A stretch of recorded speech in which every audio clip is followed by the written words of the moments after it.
Hey, oh yeah, it's in a beat. Good days, cause it's just me and my homeboy ANT, and we get it on that TMB with that NBO, cause you know, bro, we ain't not name no hoes, cause we finna get it all about this shit, cause that's what we do. So I hope that you can pull up and watch, cause that's what we do with my crew on the Saturday morning shit, and we doing this cause it's this what makes me happy best. It don't matter what you just say.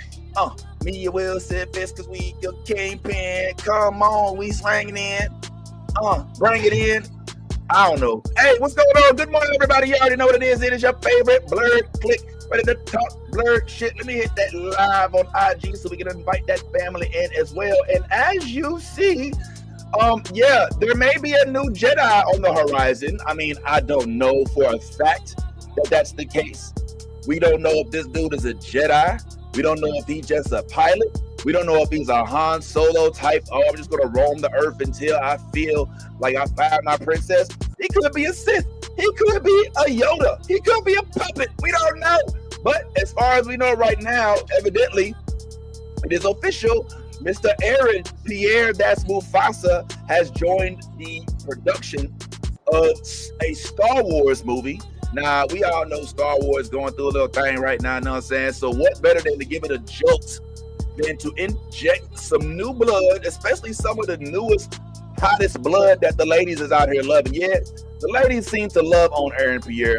Ant is here as well. And I'm going to share a little moment with you in confidence, all right? You ain't got to tell nobody. my wife be telling me how when Aaron Pierre first came out, she's like, oh my God, have you heard about this Green Lantern? I was like, how you know who was Green Lantern? She's like, oh, it's Aaron Pierre. Have you seen Brother Rich? I'm like, yo, what the hell? So, I mean, it probably ain't just my household. I know Ty talks about it infecting his household. I dare not even ask you if it's infected your household. I don't allow this stuff in my house. This is the conversation we don't need to have. You know, so as far as Aaron Pierre, matter of fact, I'm going to say the name twice. I'm stopping right there. No, not today. I know that's right, man. Yeah, so it's interesting, man, because I had this whole thing ready for the ladies. Unfortunately, they're not with us just yet, but I was hoping to have some strong women on the panel because I wanted to shout them out. We got some very hardworking, strong, determined, melanated women that join our panel on a weekly basis. And I didn't realize what they had to go through in life until a meme or let's say a video hit me to the trials and tribulations of women. And I just thought that this was worth sharing because, man, I did not know that ladies, y'all had it so hard. So without further ado, check it out, y'all.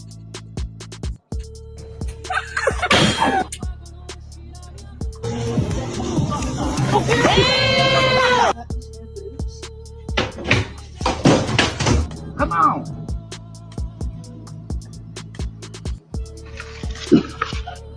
Oh.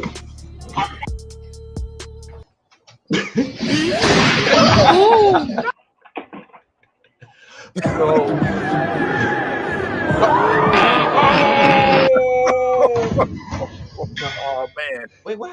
You're embarrassed. She gotta go with him after that.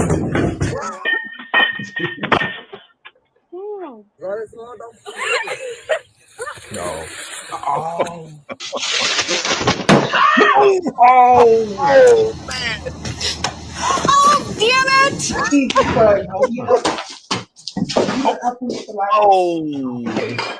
Oh! And down I go. No. Oh! Oh! I didn't know. We don't even realize how hard it is out here for a young lady, man. Look at all they got to go through, bro.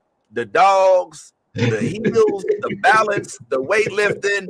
Man, it is hard out here for a young lady these days. Put this on the internet. They shouldn't have put this on the internet. These women got violated. That's diabolical. Yo, mad cameraman, nobody helping. Nobody help. Boom! Oh, what was the one that she say? Get down, I go. Hold on. Okay, I think Down I go. This one's wild. This one's wild. That goes my face. Like a ram. Oh, damn it!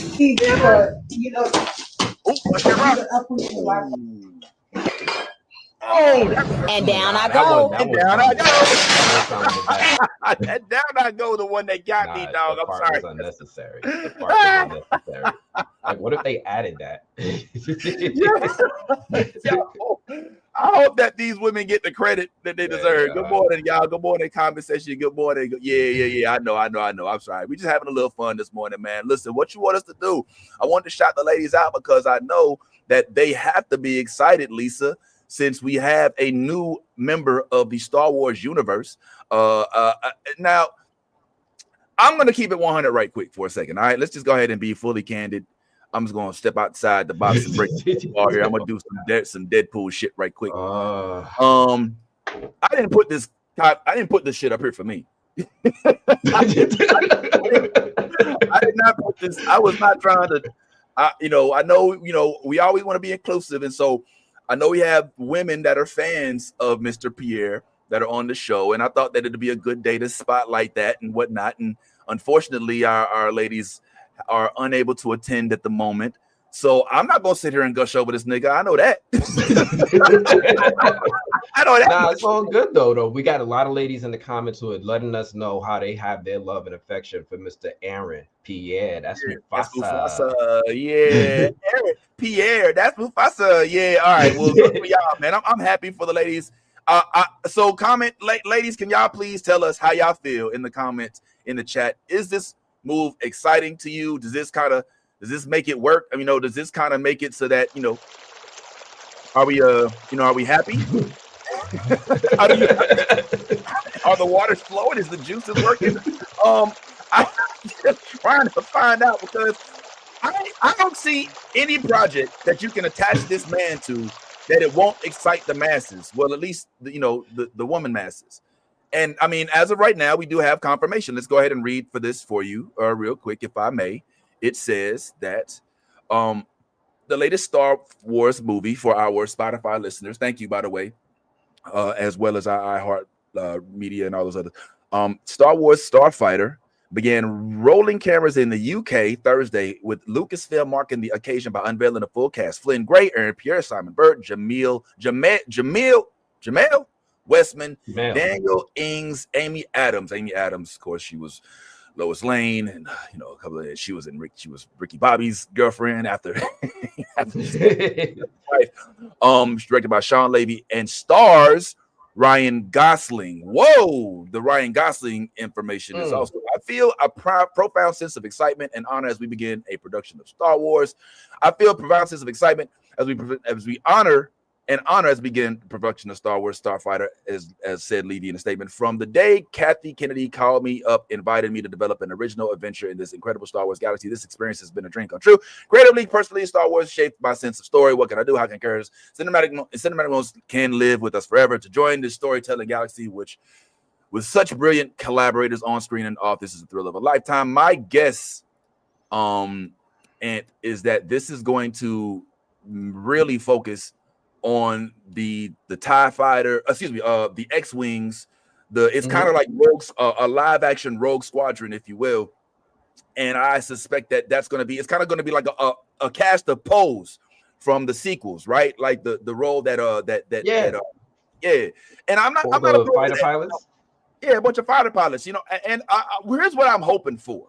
Because one thing that Star Wars does is they tend to lean really heavily on the past. I feel like they really like to, the Star Wars is always about Skywalker and the Jedi and all of that. So this is an opportunity for them to break outside of that whole mantra. But I do want to say this to those that are actually planning on making this Star Wars movie. Please do us a favor and introduce something in this project. Okay, we know that there are X-Wings. We know about the AT-ATs, the ATSTs, but can we get a new ship?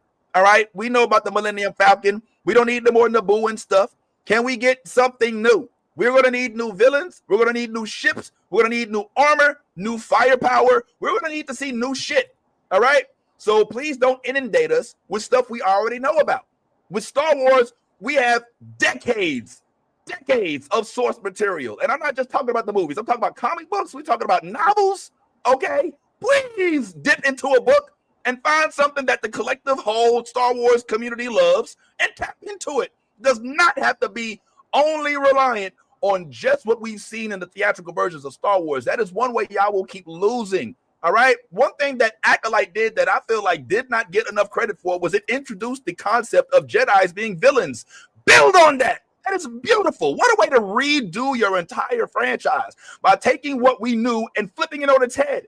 So please, as we start to venture into this new chapter of the Star Wars universe, can we please be given some nuance? Please. And don't think just throwing this dude in here who's going to get all of the ladies to come to the yard is going to do it. The plot, the story, the script, it all has to work in conjunction with what we know, but giving us way more of what we don't know. Because like you said, this is a vast universe, and this galaxy is far, far and away, which means we can use shit that we don't know about it. Don't stay in this loop of recycling content that we've already become familiar with. Am I hitting any notes here? Does this make any? I mean, do you feel that like what I'm saying? Like, Ant, am I making any sense? No, I'm with you on this because we've had that time with the Skywalkers. We spent 9 movies with the Skywalkers, and in that world and in that bubble, there's so many new things that they can do. People are all over Andor like flies on shit because it's something different, because it's something new, because they're going in a direction that we haven't seen before. And then when you put creators behind it, when you put writers behind it, when you put cast behind it, that is actually about that life, the ones who can actually act, then you give us an opportunity to elevate Star Wars. This is still a project that's going to be for kids. This is still something that's going to target 13, 14-year-olds. It's also going to make the adults happy. Now they're appealing to women. We got not only Aaron Pierre hitting up all the melanated women or non-melanated women too. Y'all welcome. We got You're welcome. The movie with Sean Levy. Let's not forget that. So it is going to be a 1-2 combination for the ladies when this movie drops. And I'm okay with that. I'm gonna let them have Star Wars too. Come on in. And now we got a new dynamic duo potentially. Yeah.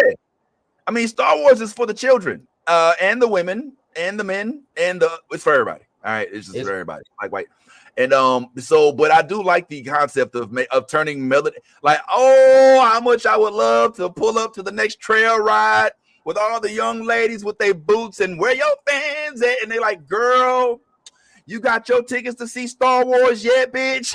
I'm ready for it, bitch. Oh, you know I'm finna be all in there, bitch. You already know I love me a Rogue Squadron, ho, bitch. You better pull up. I need all of the Jawas come on to the yard. You know what I'm saying? That's what I want. Like, I want to have like a black girl cookout with all about Star Wars. Like, I mean, like pull on up to the like.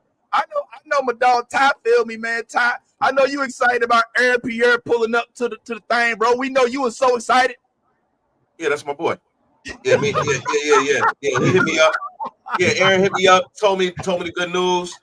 We celebrated. I told him, it's about time. I was like, look, man, when we talked about this, some years ago, and you was telling me your dreams, I was like, look, bro, like, there's nothing you can't do if you put your mind to it. And he was like, he let me know. He let me know that, I always supported him. I always been by his side, been a good friend. And that,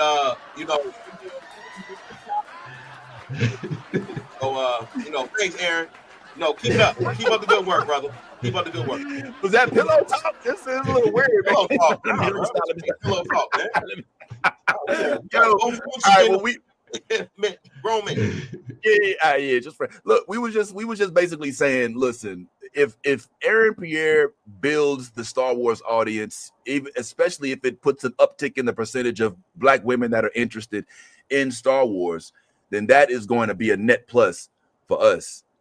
I was just telling Ant, like, how dope is it going to be when Amy comes to you and was like, babe, we going to see Star Wars, right? We got our tickets, right? We going to it opens up February 26th on Friday. I want to go see it on Thursday night. You're going to be like, damn, I didn't even know about this. Like, why do you know so much? Then you go see the cover. You're like, oh, Oh, okay, yeah. All right. You want to go see Mufasa? you trying to see Green Lantern? Pretty much. Hey, I'm not mad at it though. The question is, gentlemen, what pray you, just for the speculation sense, do we think that he's going to play? Do we think that this gentleman is going to be a hero? Do we think he's going to be a villain? Do we think he's going to be maybe a Jedi? Now, don't get me wrong. I know that this is a fighter pilot driven story, but it doesn't mean that they can't have at least in the storyline. I mean, look, we saw Rogue One and there was no main character that was a Jedi, but we did still see Darth Vader at the end. We did still see the lightsaber. They did still have the Force. So the whole Star Wars lore still lurks about any project. Yes. So he could be anything. What are our speculations? And I want to go ahead, Ty. This isn't speculation. I just got off the phone with him. Right. We got breaking news. Yeah. Hold on. So this. Listen, man. Cue it up. Cue up this breaking news. Yeah, cue it up. So, I just got off the phone with Aaron, and I asked him, Aaron, who are you playing in this new Star Wars? See, is it I didn't even ask him, was it a film? Is it a film or a series? I didn't ask him. I didn't have time. I was late for the show. That's why I had me late for the show, by the way. I was talking to Aaron. That's why I was a little late. Hold on, before you get to that, we have a live correspondent reporting from the Dwayne Reed somewhere out in Brooklyn, man. We got to go ahead and get, obviously, the one and only Lady Mandalore, who is clearly Star Wars royalty. What is her opinion about her new boyfriend joining us on Star Wars? What's up? Hey, can you get me some juji fruits, please? And I'm in the K-Town grocery store right now. I'm trying to get me some ramen. Can you translate? What does that mean, K-Town? What does that mean? That means Korean specialty grocery store. So we have grocery stores specified to your race, culture, and ethnicity all throughout New York City. Always. Why you gotta love you? We like quiet segregation here in New York City. Italian, quiet segregation. Jewish, Japanese, Chinese, Korean, Jamaican, Guyanese. We're all represented equally. Oh, wow. Separate but equal. In your own neighborhood. Whoa, yo, look at you. Okay, so, yo, man, so you picking up ramen? Are we talking top ramen? Are we talking like oh, real? No, baby. No. I need the ramen that I can't read. No, the ramen that I can't read. That's it. Oh, did you say the ramen I can't read? Correct. Yo, come on, man. All right, well, listen, lady, I don't want to take up your shopping time. I mean, you said you may be on the way back. So I am on the way back, I promise. Whenever you arrive, we just want you to arrive safely and well, and with your basket full of groceries. All right. Could you interview another customer and ask her how she's taking the news about Aaron Pierre joining the Star Wars cast? I would. Live from the street. Lady been going live from the street. I'm looking listen, show the screen, like, yo, this man is chosen to play Star Wars. What are your feelings? We just want to go straight to the streets. Live, red and black people walking by. First of all, I love this book for him. It's gorgeous. Okay. I'm curious as to why there aren't any ugly people in this particular Star Wars property. Hello? Maybe two. They know what they're doing. They do. They know what they're doing. What are you talking about? Ryan Gosling's in this. Nobody likes him. What are you talking about? Who? Just seeing if you was paying attention. Ha ha ha ha ha. He not my type, but that's okay. Anyway, let's. I don't know. I don't know. What I'm hoping is that they are using, and I use such a dirty word. I hope that they are having Aaron come in on this to show John it's a safe space once again. Hopefully, maybe let's hope. I need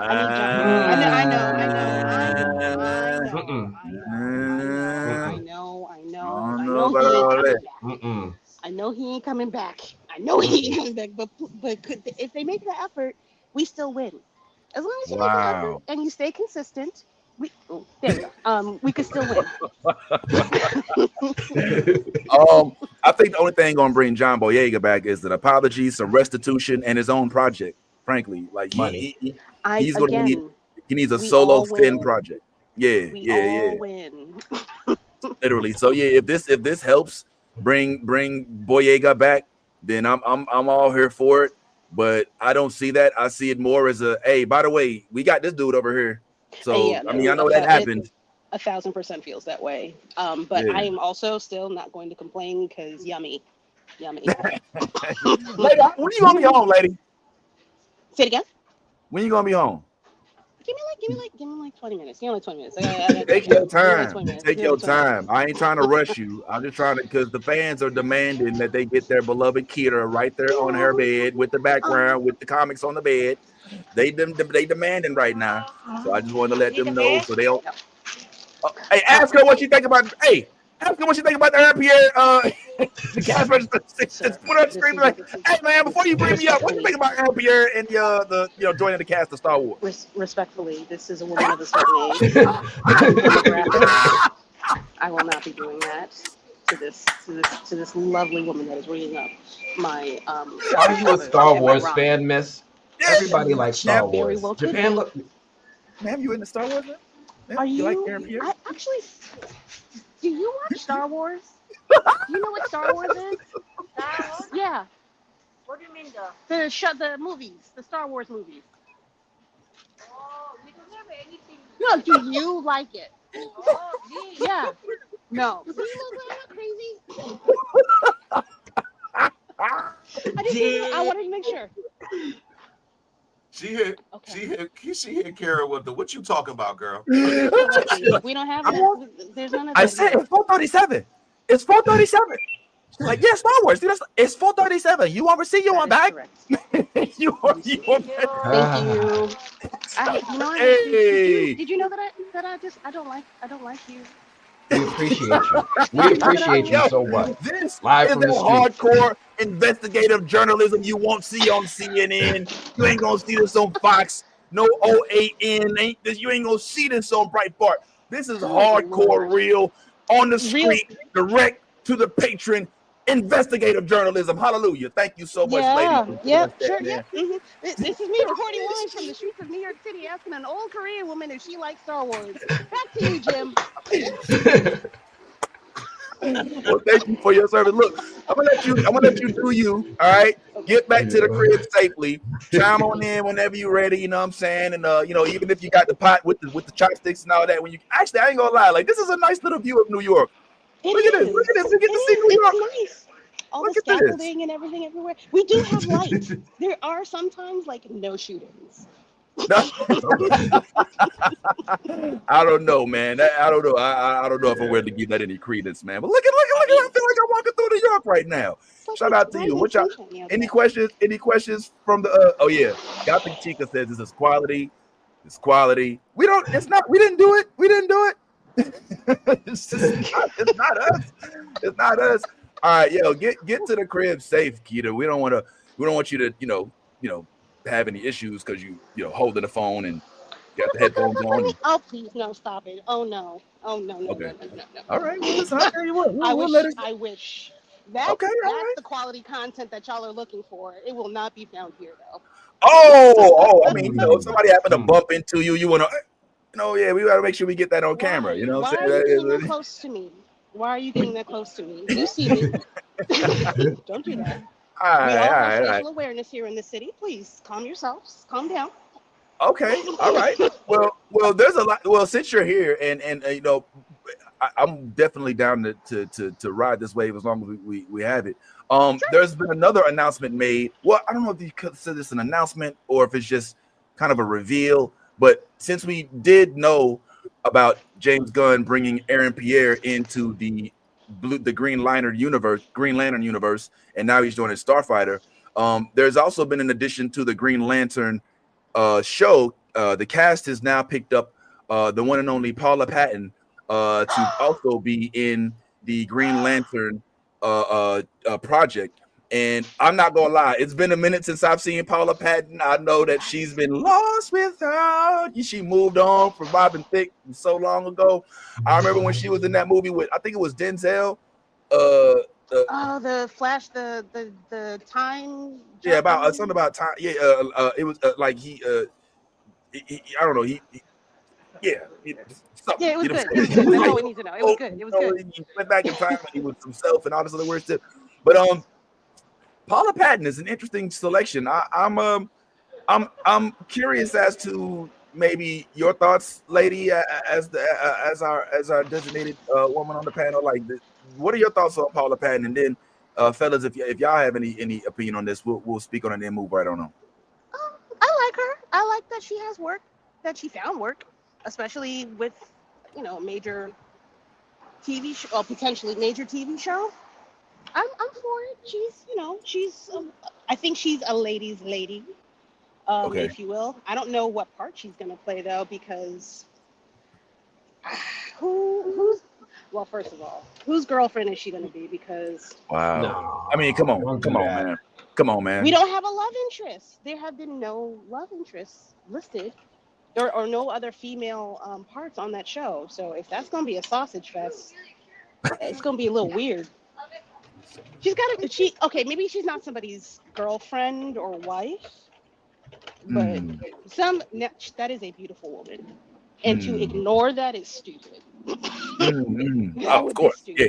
They got to match that with Ty. Do you have any speculation? I'm kind of starting to lean into what Kira just said, which is that she might have been casted as a pseudo love interest. What do you have any thoughts on it? Nah, not in reference to Paula Patton. It's good to see her back working. But nah, not really. Nah. Ed, any thoughts? I might be overthinking this. But first off, I want to see more Paula Patton than anything. That's always a welcome at casting, right? Put her on the screen. Other thing is that if Aaron Pierre is working on Star Wars right now, that means he's done filming Green Lantern. So if they casting her now, I'm wondering, like, in what capacity is this? Like, she's not going to have any scenes with Aaron or any of the main cast? Is she like after show stinger? Is it maybe she's one of the staff hires? Like, how are they going to use her? Yeah. Wait. So like, I would love for her to appear as like, a tease at the end of the series to open up that color spectrum of other Green Lanterns. I would love for her to come up as a Star Sapphire at the end. What if she's a little light skinned, but we all know what we just did with Aaron. What if she's Joe? Who? Joe. She's talking about this from Far Sector. From Far Sector, the drip with without the drip. It's a little early to introduce her, isn't it? Like, damn, like we just got the lanterns. I mean, no disrespect. I would love to see anything from Far Sector. But damn, we haven't even gotten into Hal Jordan's new origin. I mean, I'm here for it. Let me just say this. I'm here for it if they do that. But I feel like maybe Star Sapphire makes maybe more sense. I don't know. I mean, that's fine. I personally would like to see a woman part of the Lantern Corps. That is part of the Lantern Corps.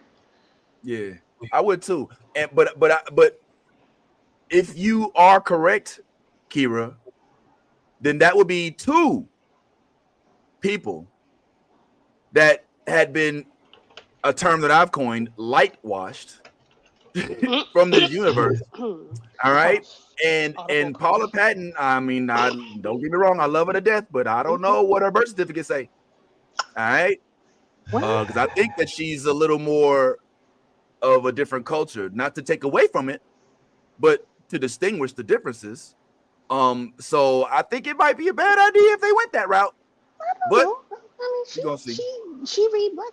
She read black as hell to me. I could be wrong, but either way, she's given like Jasmine from Aladdin vibes a little bit. She's giving me my mom. She's giving Kamala a little Kamala, like her mom is a Ramakan. and there's nothing wrong with that. What? I ain't tripping. It's fucking crazy. Around I the, don't you know. know the cons. No, Look, my ex no. was of she was Guyanese. She was of that descent. So you know the cons. I get it. I ain't tripping. But I know the difference. You know where I'm at now, and I'm happy here. But anyway, that's for speculation. We'll have to wait and see what happens with that. There's plenty more to discuss. There's something that I thought was very fascinating. I really want to get you guys' take on. You all are familiar with the illustrious Keith David, right? Silver fruit. Come on, man. Come on. Keith David Goliath? is a staple in our community. And he recently had something to say about a moment that he experienced when he was in his audition bag. Casting director in New York. His name I won't mention. And she said one time, "Oh, Keith David, he can't sound black." What? You know. What's that mean even? What does that mean? What does that even mean? So, you let them suffer their own delusions until one day they get smacked into reality by reality. They're like today, that kind of statement would cancel you. And rightly so, because it's stinking thinking. It's like, what kind of, and listen, nobody will arrest you for what you think, but you shouldn't say everything you think. And to have no idea, that might be insulting. It was a cat. Yeah, so this is something that I believe this panel, I'm just going to go out on a limb and say we're probably familiar with, because we're all articulate black people, all right? And sometimes there are some sectors of society that confuse articulation and the ability to communicate properly with acting white, speaking white, talking white, being white, and things of that sort. And it's so weird when it transverses into the industry. Like, there's a black man being told he's not black enough. I know that Robert, what's our boy's name that was a Meteor Man? Robert Townsend. He made Bamboozle, which is all about this type of stuff. But what is your first reaction when you hear Ty, Kira, like Keith David, who is a vocal extraordinaire actor? What's your first reaction when you hear this? That takes me back. No, thank you. That takes me back to the time when I was doing my demo for my voice acting, and I was told to read for a black part, and also told the same thing. So. Whoa! Yeah. Do elaborate. What? Oh yeah. You did a what now? I was in the middle of doing my very first demo. Sorry, you know what? Let me give you my phone. Doing my very first demo for voice acting, and they told me to my face with reckless abandon that I did not sound black enough for the part that they were having me read. No, that's okay. No problem, Jeff. Thanks. Okay. So yeah. Pierre, you at the liquor store? Yeah. Mind your business. Mind your business. Worry about the foreground, not the background. Don't worry about it.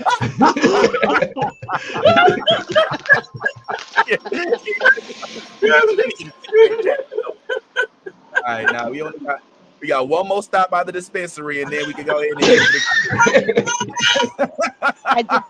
I did that on Friday. Mind your business.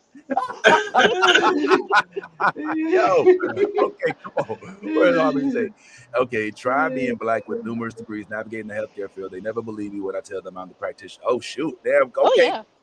Come through, Harmony. Yeah, let them know. Like it's so crazy when like folks have to explain to us how to be black, or how to be more black, Now, I do think that there is room to say we're looking for roughneck, gangster. We're looking for blah, blah, blah. But black does not have a definition. And let me be clear about that. I promise you, it has a definition to some people. Let me be clear. Can I just say something real quick with that? How we speak, I don't think it does. Go ahead, Ty, please. So it may have not, but at one point in time, Robert Downey Jr., when he did Tropic Thunder, is what directors consider black talk. Because I've never seen anyone be so acclaimed for a role as a black person who isn't black as Robert Downey Jr. was once he did Tropic Thunder. not only then, but to this day, to this very day, I'm seeing clips of that that performance. Which, granted, I just as much as you, just as much as anybody on this cast, probably loved Tropic Thunder. I know I did. I thought it was a funny movie. I thought it was hilarious. But that is what the new dynamic, or not the new dynamic, but the dynamic change in what directors view as black talk and how we should talk. It's not always about the thug aspect. It's not always about the gangster aspect. It's about the hipness. It's like, hey, brother, you know what I'm saying, brother, it's that. That's what they want. That's what because it's what I've seen described as black talk and as how we are as black people from white people is black people are cool. Black people do things differently, and everything is so cool about black people. When you have a discussion with a person, a non-melanated person, and they're describing black people because from a distance, not necessarily up close and personal, meaning I don't really have any friends. I just want to talk to you about these things because I've never had a black person that'll educate me or listen to what I've got to say, you know, or I've never felt comfortable enough, because those are the type of conversations that I've had. I've had them with some of my white friends, you know what I'm saying? So, you know, and I engage it because I feel like this is an opportunity to shed light on your misinformation or misnomers about black people. So when you have these directors who come in and are like this, they're looking at it from the success that other movies had, like a Robert Downey Jr. playing a black, you know, which by the way, like this is the only white man that we've ever accepted playing blackface doing this shit. Like, I don't know if it's accepted. A lot of people still don't accept it. Oh, we a lot accept of people still don't. Not when you say we, a lot of people still don't accept it. A lot of people are like, nah, I don't give a damn what the message was. I mean, I think Ant might be one of those folks. Ant might be one. I mean, listen. I am. Like, I'm one of those folks because like, here's my thing, right? Like, here's I've never really gotten down with the Tropic Thunder. It's okay. Look at the explanation they gave as to why Robert Downey Jr. could walk around in blackface, talk about black culture in a certain way, do this meta commentary. Like, I don't think it's okay that they're able to say, hey, because we framed it this way, now black people are accepting of it. Now we can have this guy walk around in this costume and exploit this culture because we framed it this way. And the real thing that I feel is damaging is because when you really look at how people are laughing at it, right? Like, black people will say like, oh, we said it's okay because, you know, because of the setup. And then white people are like, let me not say white people, non-black people is saying, yo, they found a way to make it okay for us to laugh at this. And that's how I see people laughing at it. They're not like laughing with it. They're honestly saying, hey, here's a space that was created for us to be okay to laugh at this. And that is what I'm not okay with. There's that meta commentary that's happening where I found a box to put this in where I can get away with this. And that's what's made this clip so endearing. It's because this is one of the only films that are in that box where now it's got the black okay to do this type of stuff. And when you look at the jokes he's making, it's the same type of jokes. It's just it's in the context of and confines of Tropic Thunder, so it's okay. Well, listen, I'm not here to change your mind. You know, I respect your opinion and I respect as you feel. When I watched the movie originally, I was the first guy. Well, I mean, I not speak highly of myself, but I would not be one to tolerate foolishness, in my opinion, if it was done in a manner that was intentionally disrespectful. I feel like the original intent was definitely risky, and probably the risk may not, you know, it's not gonna age well. But the inclusion of damn, his name just left me, man. My man right here. What's his name again? Oh boy. He's in a lot of my man, he's right there. The dialogue that they have with each other throughout the movie, like him constantly being like, "Yo, nigga, you're not black." You know?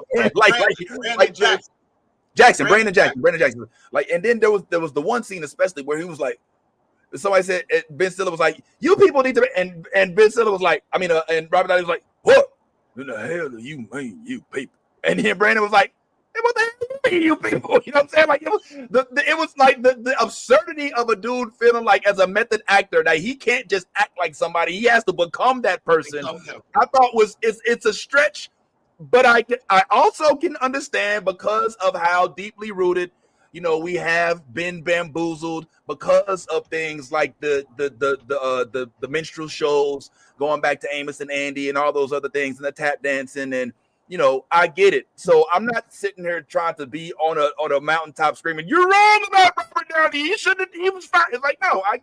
I like that we can keep these folks in check, and I'm glad that this didn't cause a wide array of other movies that did try to do the same thing. But at the same time, from a complex mind, I kind of dig it. But let's not let that deter us. Go ahead, Ty. I was just gonna say this too.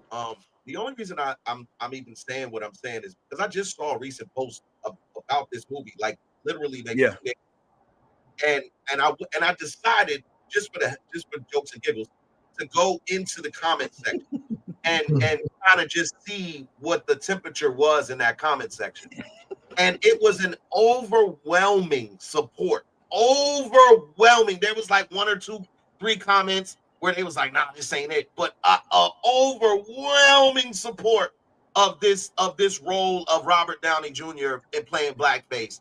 And to your point, Vince, I think there were a lot of intelligent brothers and sisters that also understood the arc of the story and how this played into what he was doing. The method actor who is not able to, like, he only is able to act at the high rate if he becomes the character. And when you see Robert Downey Jr. in Tropic Thunder, if you have not seen it, like, this dude, I'm laughing on the inside because it was hilarious. Like, it was absolutely hilarious. And yes, what am I also of the same ilk that if I see black, look, you heard me when I saw dirt all over Jesus's face in I was like, word is born. Look, I was like, hold up, Benjamin, what was his name? Benedict Cumberbatch. Like, yeah. The Book of Clarence. Yeah. What do we just seen you owning your own place? You definitely cannot be wearing no blackface.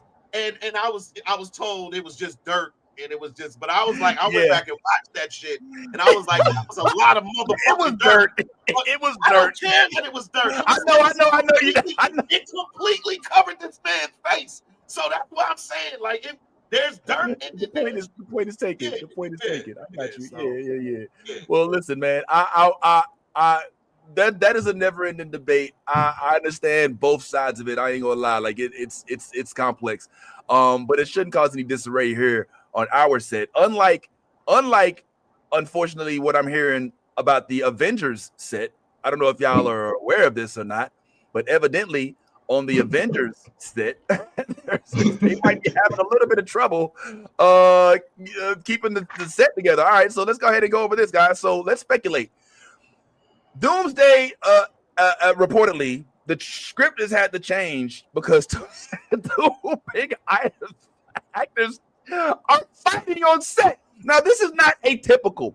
I remember hearing the reports about Game of Thrones.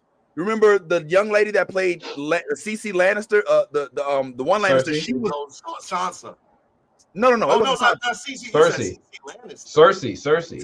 Cersei Lannister was dating the dude that played. You know what I'm talking about? And so Bronn. He was dating Sir Bronn. For everybody who don't know, Bronn. So the dude that would walk around with Tyrion Lannister, the little dude. He would walk around and protect them. He was like dating or married. I think they might have been married in real life with Cersei Lannister. Yeah, I think they were married. I think they were married. But they had such a bad falling out that they wouldn't even put them on the same set together. and that I think was one of the main. I won't say one of the main reasons, but one of the reasons why the last season was so trash. Because like they had at this point 3, 4, 5 seasons deep. folks that fell out. And they don't, and some of them like, look, man, I done did this show already. I got other shit. You know what I'm saying? Like, can we speed this shit up? And like, all right, fine, we'll only do 7 episodes. That makes me a little nervous because that's what they're saying is happening here. So let me go ahead and read to y'all what the quote says real quick. It says it right here for those that aren't watching on the YouTubes, which you should be. You know what I just realized? We didn't ever do the intro. This is Thugnificent telling everybody to tune in to New Blurred Order, my nigga. The best podcast on the planet Earth, nigga.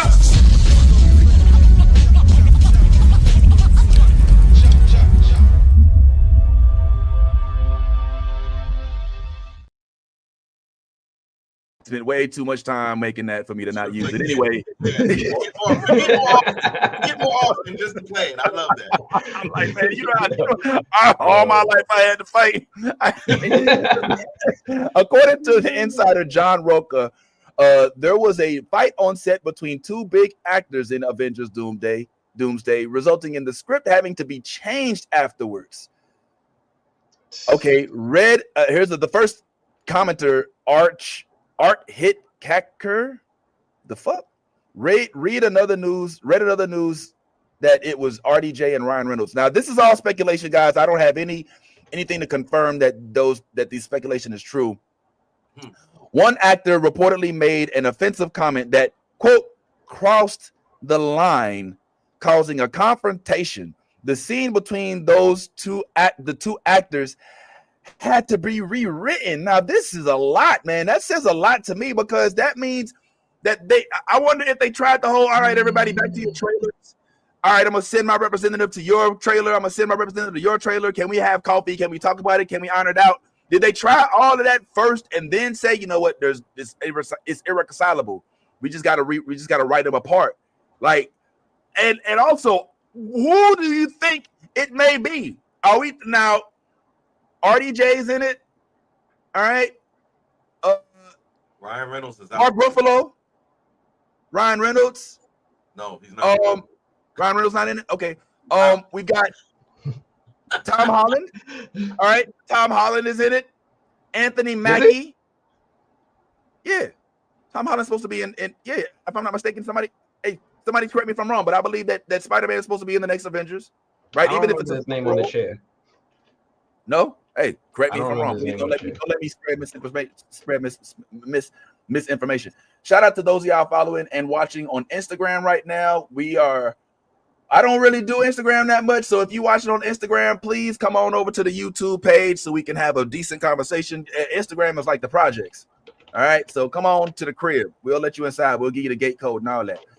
Yeah. So pull on up YouTube or just go to newblurredorder.com/live to watch us there as well. But yeah, man, I don't know who this could be. Now, we're also assuming that it's 2 men.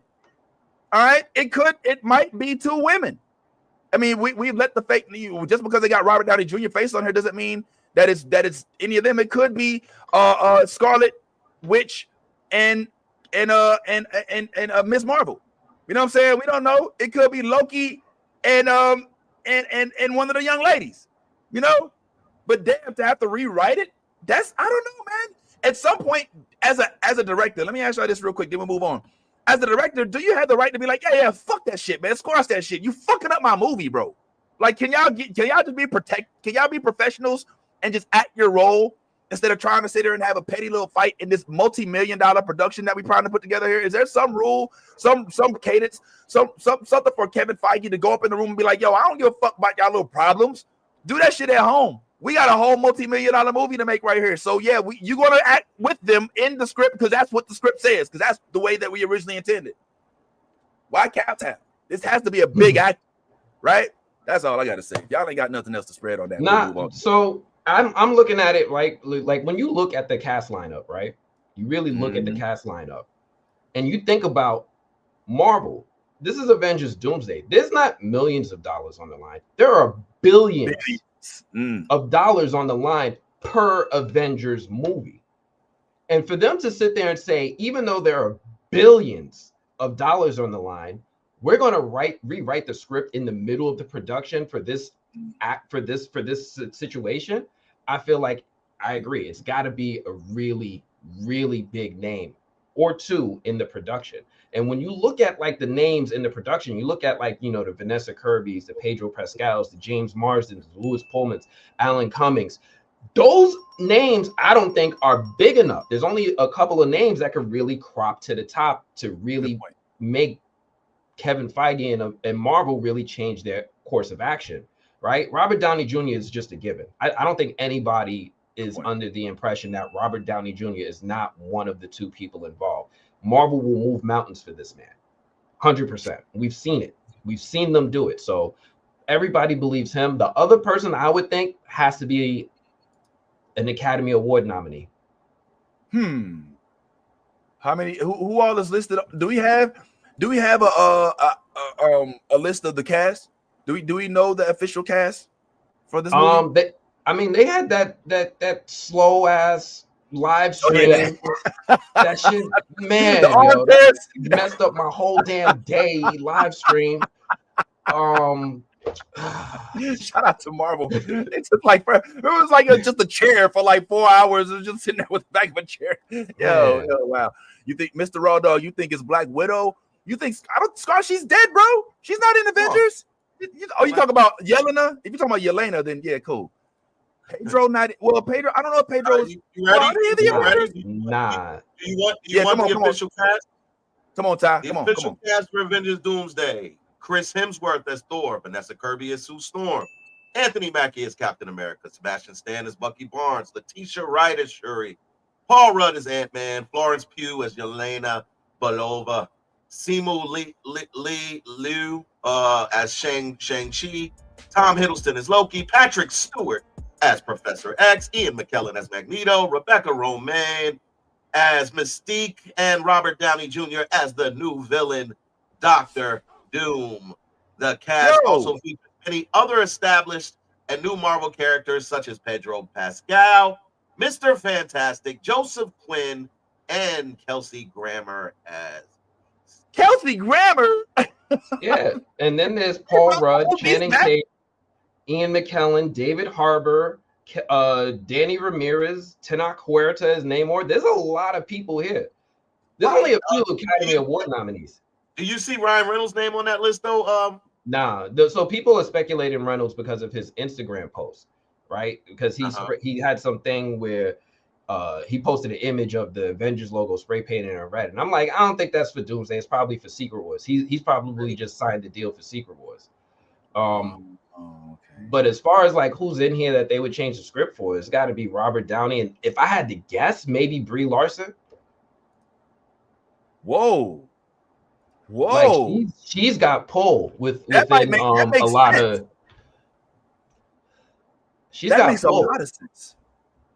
Because let me just expound if you don't mind. And when I first read about Brie Larson's casting as Captain Marvel, what I read, to paraphrase, was one of the reasons why she was perfect for the part was because she embodied the role of Captain Marvel with her real life plight of fighting for women's rights, of being very vocal about, being against inequality, being willing to stand in the place of those that do not have privilege and speak truth to power.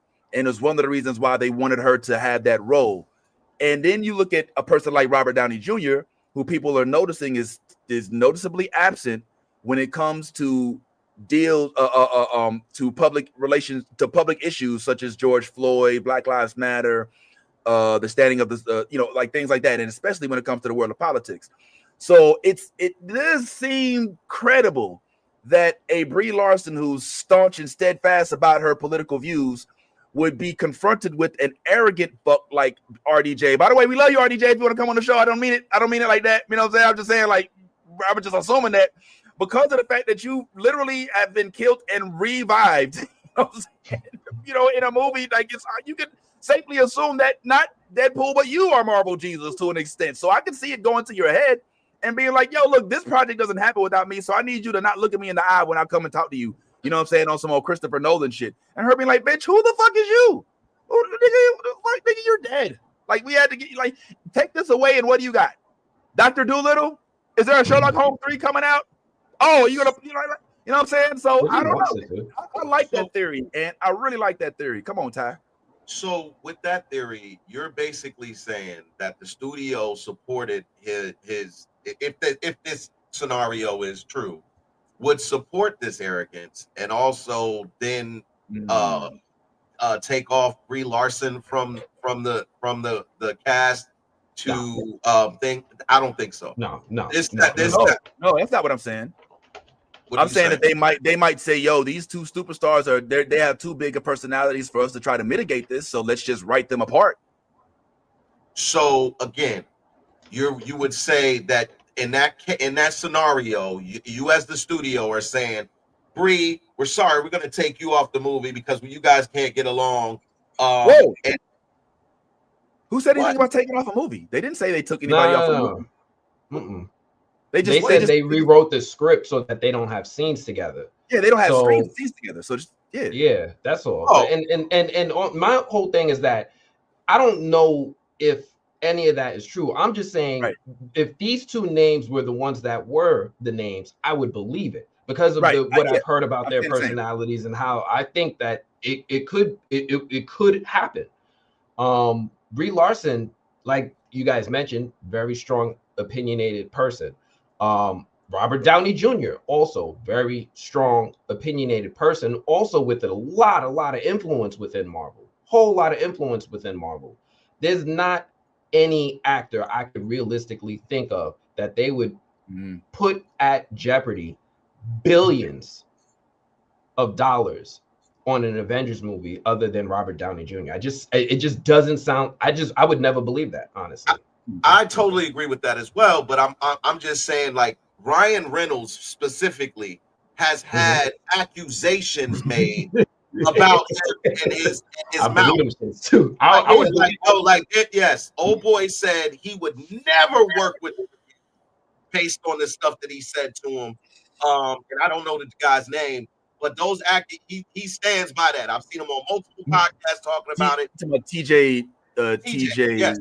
Yeah. So I remember Wesley Snipes had said the same things about Ryan Reynolds back in the day when they worked together on Blade 3, and they reconciled on Deadpool and Wolverine. So I hear you.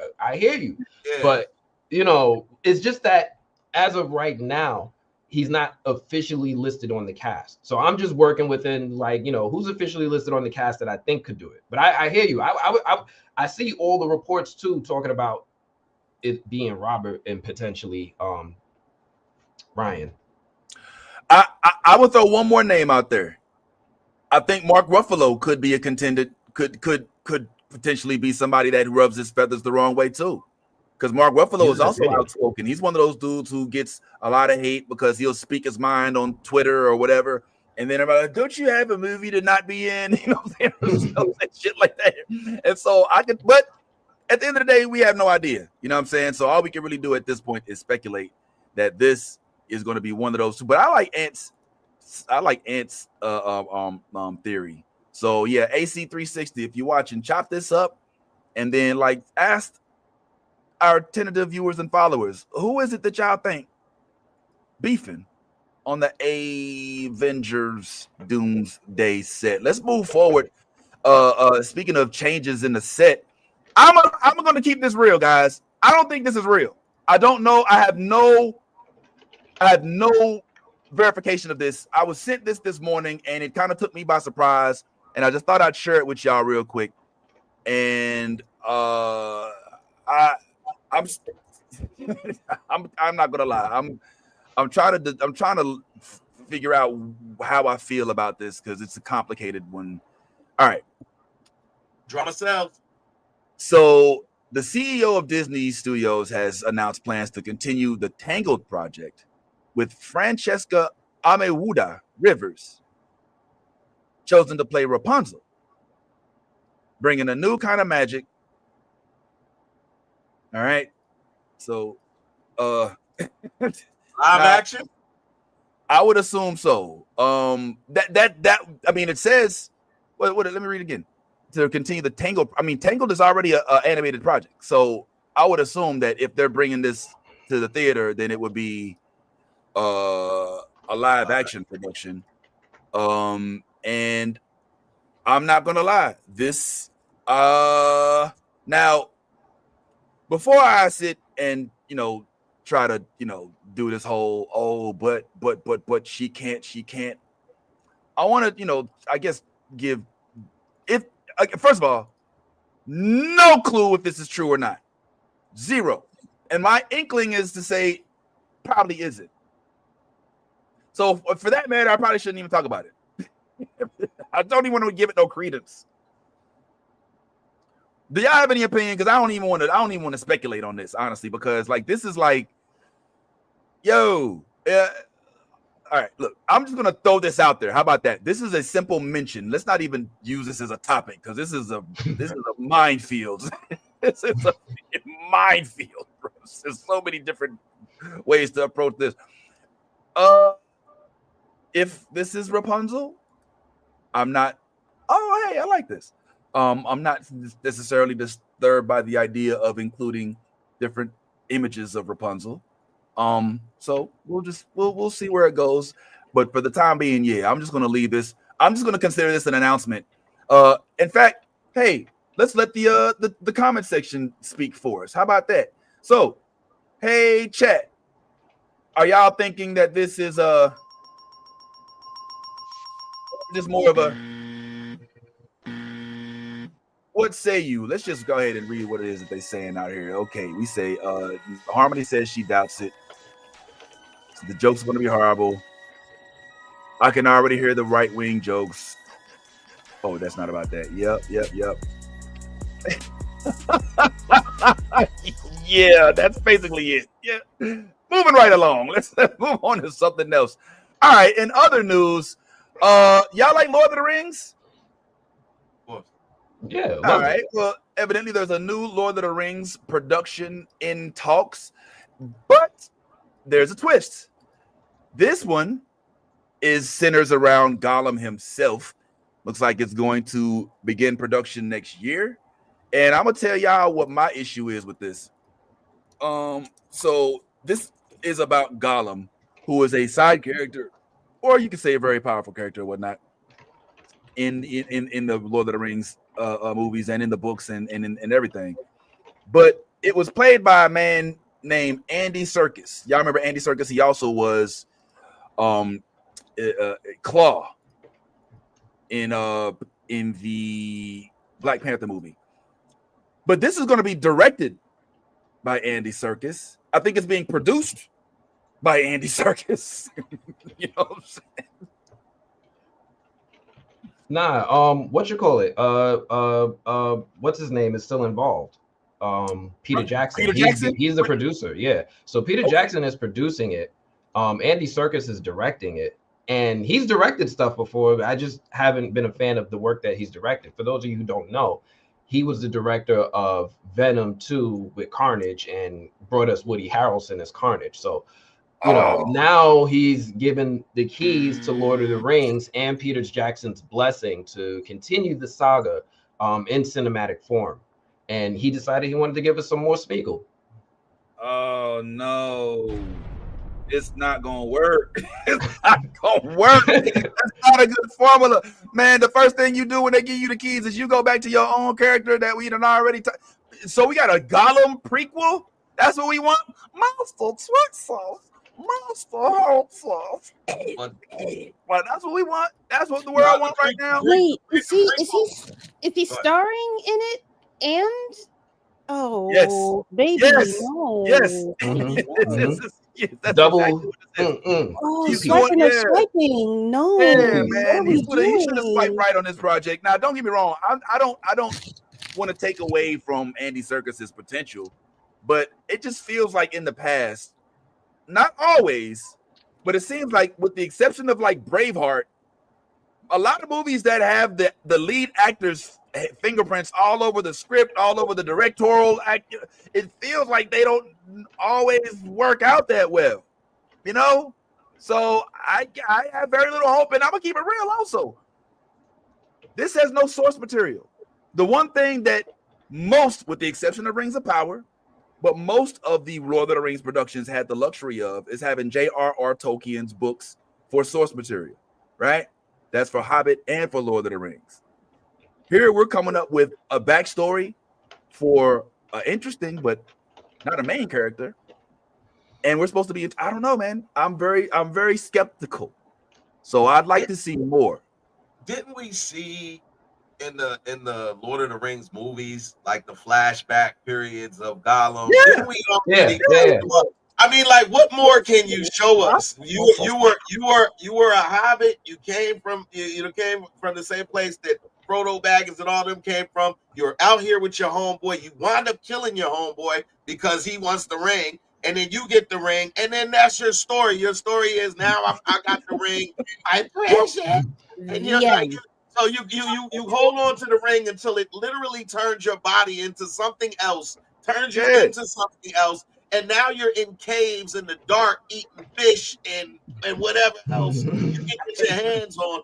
I just don't see how, like, unless you gonna take up a sword, Gollum, and fight off some shit. And unless I'm seeing that, unless that spider that encountered, like, you had a spat with that, unless there's something going on where I'm gonna see some of that. I don't want to see what I already saw in like 2 or 3 movies of Lord of the Rings. It just doesn't make sense.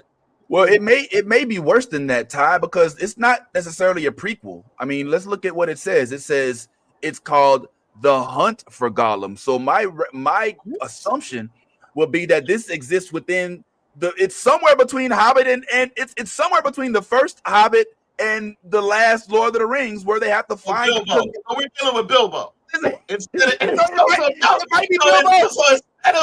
Frodo, we're going with Bilbo. Which, by the way, this has been done too in the original Lord of the Rings animated joint, where Bilbo is going through the whole animated thing trying to find Gollum till Gollum bites his finger off. Yo, I for all those who know, Gollum, you know what I mean? Come on, Frodo man. That he bit, but no, it was Bilbo. I know what I'm talking about, bro. I'm not the original, saying the original, because they had the 9 Fingers song, the head of the 9 fingers. Yo, your memory be so on point when you want it to be. I remember this song, but what's that person's name? I'm a music prodigy. Music I fuck with, bro. I'm just telling you, I love like I remember the sounds to music on video games. Like I remember like even like the background. I could hum for you the Teenage Mutant Ninja Turtles song. All of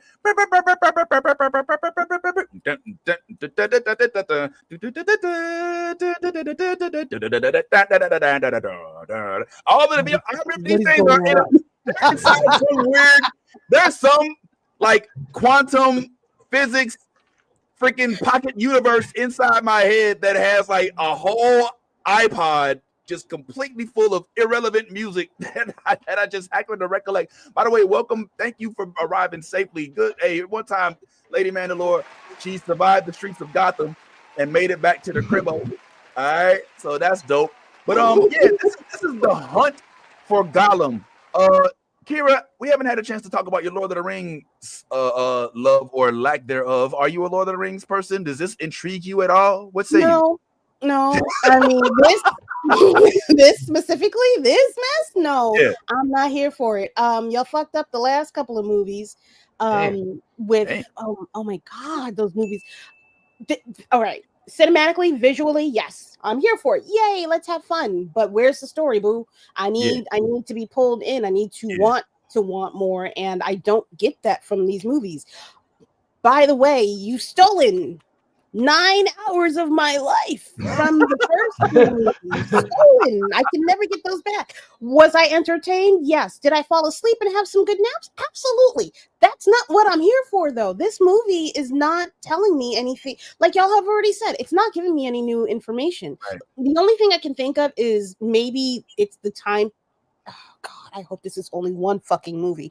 It's the time period where they not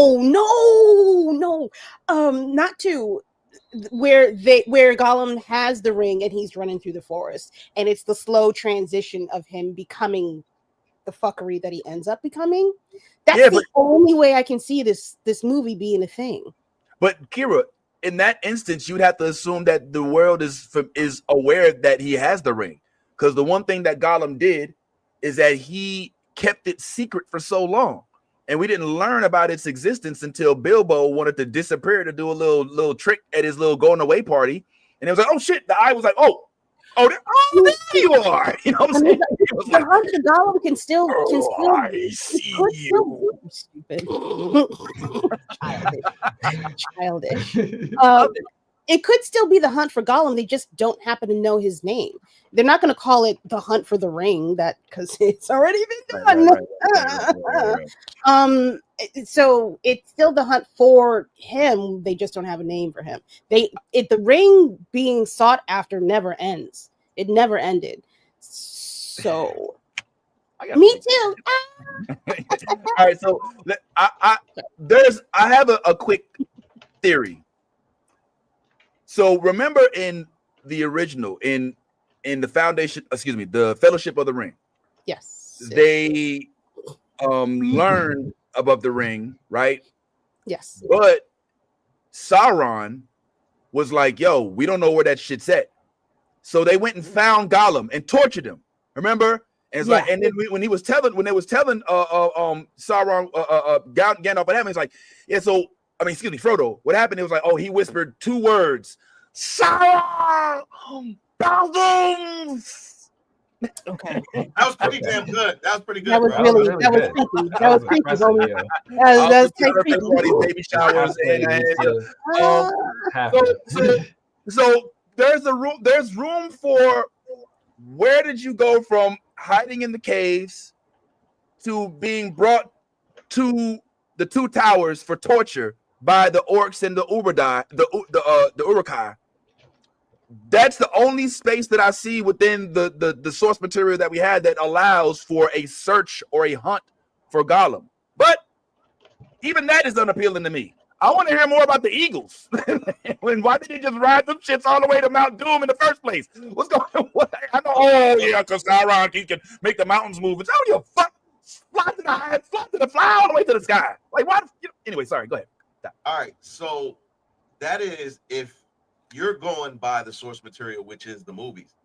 But if they use the source materials, which is Rings of Power, then because let's be honest, Rings of Power, Rings of Power goes further back in the storyline. So there is no Bilbo, there is no Gollum as it pertains to the Rings of Power storyline.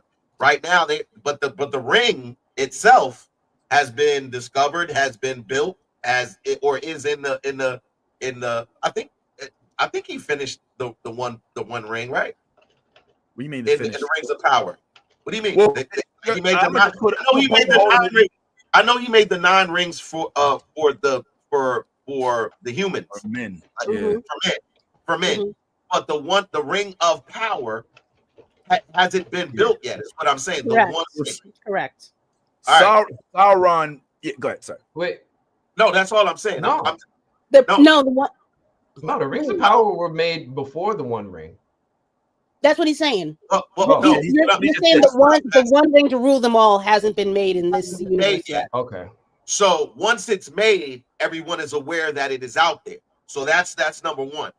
What I'm saying is, if the source material is the 3 movies that we've already seen, then yes, it is a very small space to operate in. But if we're since the movie is not necessarily in work, I mean, it's in works, it's in talks, and they're writing scripts and doing all of that kind of stuff, but they haven't even casted anybody yet for the stuff. So then you would think that Rings of Power has another season out. There'll be more source material to work from.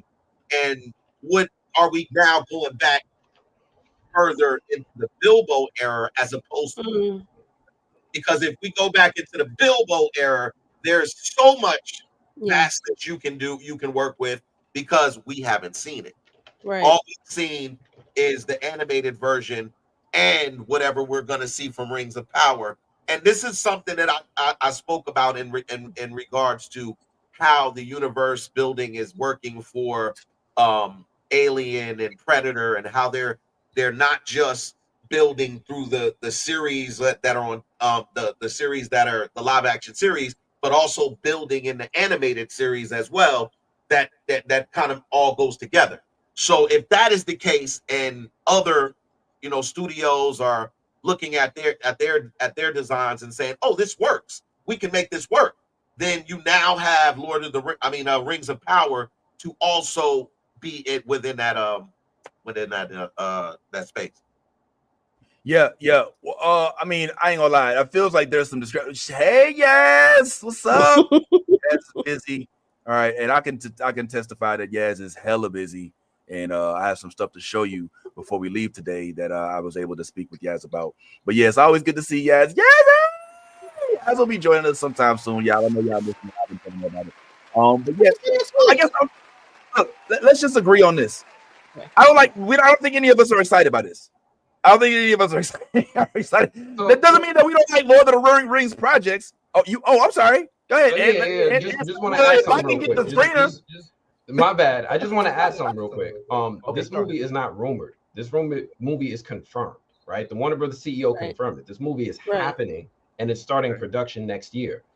Okay. It already has some people cast. Elijah Wood and Ian McKellen have been confirmed to return. Wow. They're going to work with it. So this movie is, this is happening next year. Now, there's a little snippet of a synopsis on IMDb. It says it follows a portrayal of the character in the original trilogy that will explore Gollum's unfinished business. Now, years ago, there was a fan film that was out there called The Hunt for Gollum. And what the movie or fan movie focused on was that period during the Fellowship of the Ring, when they were trying to hunt Gollum down. And that's what that whole fan film was about. And that's what that's what they're going with here. There is that period where they were just hunting for Gollum, and they were, I think he was found by who was it? It was, what's his name's brother? They found him. I think that we're going to follow that. Boromir found him. Yeah. So I think we're going to follow that story of how he went from whatever happened in the Fellowship of the Ring to where he ended up in. I think that was Return of the King. No, because Boromir died. Boromir died in his brother. His brother's name is. You're right. Boromir. I think his brother name was Verimir, like with a B or something like that. Yeah, you're right. That was Sean Penn's character. Not Sean Penn. No, not Sean Penn. Oh, not Sean Bean. Sean Bean. Sorry. Sean Bean's brother. Right. Well, I'm color me a little bit more intrigued now. Bringing in Frodo, but I don't know. Go back in the same space you was just talking about, because like that's my whole thing. Is I was saying, like, if you went backwards where we didn't have all of the content, then that gives you free reign to do all of this. But now you're telling me they're really want to stay in the same space as Frodo and Gandalf and all of that, like with the same exact characters. They don't have a choice though. They don't have a choice. They don't have the rights to all of the stories. So there's a problem with there's a separation between what stories they can tell and what stories Amazon can tell. They can only tell stories within a certain period of the Lord of the Rings space. Right. So if they do anything from like the movies that we've seen forward, that's all them. Anything from the movies prior, that's all Amazon. Okay. All right. Before sounds like the MCU and Sony. Yes, exactly. So people might not notice about Lord of the Rings, but one thing that Jeff Bezos did, he's a big Lord of the Rings fan. He went to the Tolkien family, dropped mountains of money on their lap in order just to have the rights, and he still has to give them mountains of money every time a season comes out, just to have this eke of space to not conflict with Warner Brothers. And he does go out of his way, or at least they seemingly go out of their way to not conflict with the storytelling or style of the Warner Brothers productions. Wow. What quick question, then we'll move on. Because I got we have plenty to discuss, and we might even be able to tap a little foundation if you want. And there's a Spider-Man update that I want to provide for y'all. But if not this story, what story would you prefer to see in the realm of Lord of the Rings? Is there a storyline, plot line? Is there somewhere that you have a point of interest that you'd like to see maybe Middle Earth be explored a little bit more? I have something, but I'll welcome anybody else's thoughts. If you can't think of nothing, I'll go ahead and I'll get into mine. All right, while y'all are thinking, I would like to know because the sequel of The Hobbits, the last installment of The Hobbit was called The Desolation of Smaug, right? Mm-hmm. In The Desolation of Smaug, we were basically witnessing the last dragon in Middle Earth, right? I would like to explore why that is the case. What happened to the dragons? Remember all of the dragons? Remember how scared the Shire was when Perdigan took and when they lit that freaking fire and the freaking the firework dragon was coming through to spoil Bilbo's party. It's a dragon. Oh no, there haven't been dragons around here for over 1,000 years. Why not? Why not, Bilbo? What happened to the dragons? Like, I never heard nothing about that. Like, I know the rings came about. I know the wraiths came about. Well, what happened to the dragons? Like, Lord of the Rings has a unique opportunity to steal some thunder from the Game of Thrones franchise because they actually live in a world where dragons existed, but they have yet to really capitalize, with the exception of the talking dragon Smaug. They have yet to really capitalize on the existence of dragons in their realm. And I frankly think that that'd be a plot worth exploring. What? Anybody else? Anything else? Just me? If so, no worries. We'll just go ahead and keep it. I got some stuff. I do too. I got a lot. So I want to see the story of Morgoth, right? I want to see the story of Sauron's master and all of that stuff that they had to do to defeat him, and then maybe follow up with Sauron's rise to power. Because one of the things that I love about that we see in Rings of Power is that we see Sauron in his early phases, and it looked like he's still like he's rebounding from the Battle of Morgoth, right? And when the Rings of Power flashback. So I want to see what happened to him and why all of them are scattered the way they are. Because it sounds, from what I remember, they had like a time of like power. Like they had ages where they were just ruling that world. And I want to explore all of that kind of the same way I want to explore the older parts of House of the Dragon, and we get to, you know, the Aegon's conquest. I want to see all that stuff. Yeah. Oh, I like that. That's a good one. Yo, okay. More on Sauron. That's always good. That's a very in fact, you gotta give Rings of Power credit for really tapping into that plot line, and give you credit for speaking with Sauron multiple times. I don't know if y'all know, but go to the movie blog, and Sauron Ant got like multiple interviews with Sauron. So check that out right after this. You said you had one as well, lady? Yes, it's very selfish. I want Legolas. That's all I want. I don't care. I need more Legolas. I need to see him fucking up some shit. I need to see him and working with that bow and arrow a little bit more. I would like to see Legolas have a love interest. I don't care who it is. God damn, be loud. I want to see what his interactions were when shit was quiet. You know what I mean? Like I don't not necessarily quiet in the sense that comparatively to him fucking up with Sauron and all that shit. Maybe like in the infighting with the elves. I like that political. I guess that's just Game of Thrones with elves. Wait a minute. Elves of Thrones?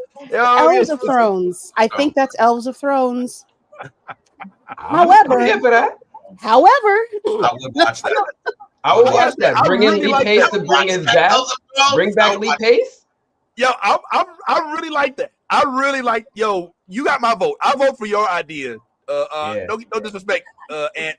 But no. I'm voting for hers now too. We can do both. Why can't we have both? It's kind of already happening in Rings of Power a little bit. You know, there are hints of it already happening. There is nothing about Legolas at all on the docket. You know what I'm saying?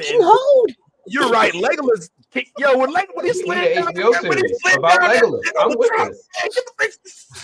31, 32, 33.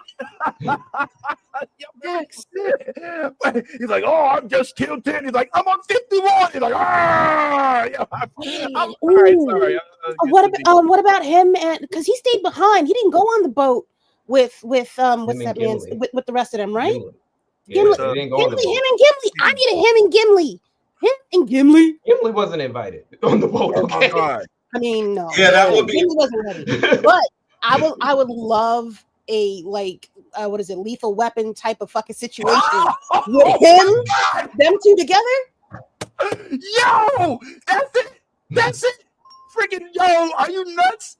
Gimli and Legolas in a cop buddy trading places. Eddie Murphy in 48 Hours movie. Are you nuts? Gimme, take my money now. Take my money now. Are you nuts? That oh shit. Whoa. I be having ideas.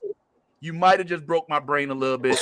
But that is sick. I'm here for that. Ty, did you have anything? I was thinking like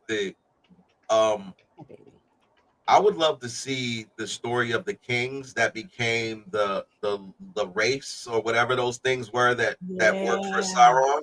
Like they only kind of like hinted that they were like the kings that took the rings or whatever, and then they became. But I would love to kind of get the whole transformation, the backstories of those kings, how they were manipulated, and just everything that kind of goes into that. Maybe we'll get it in Rings of Power.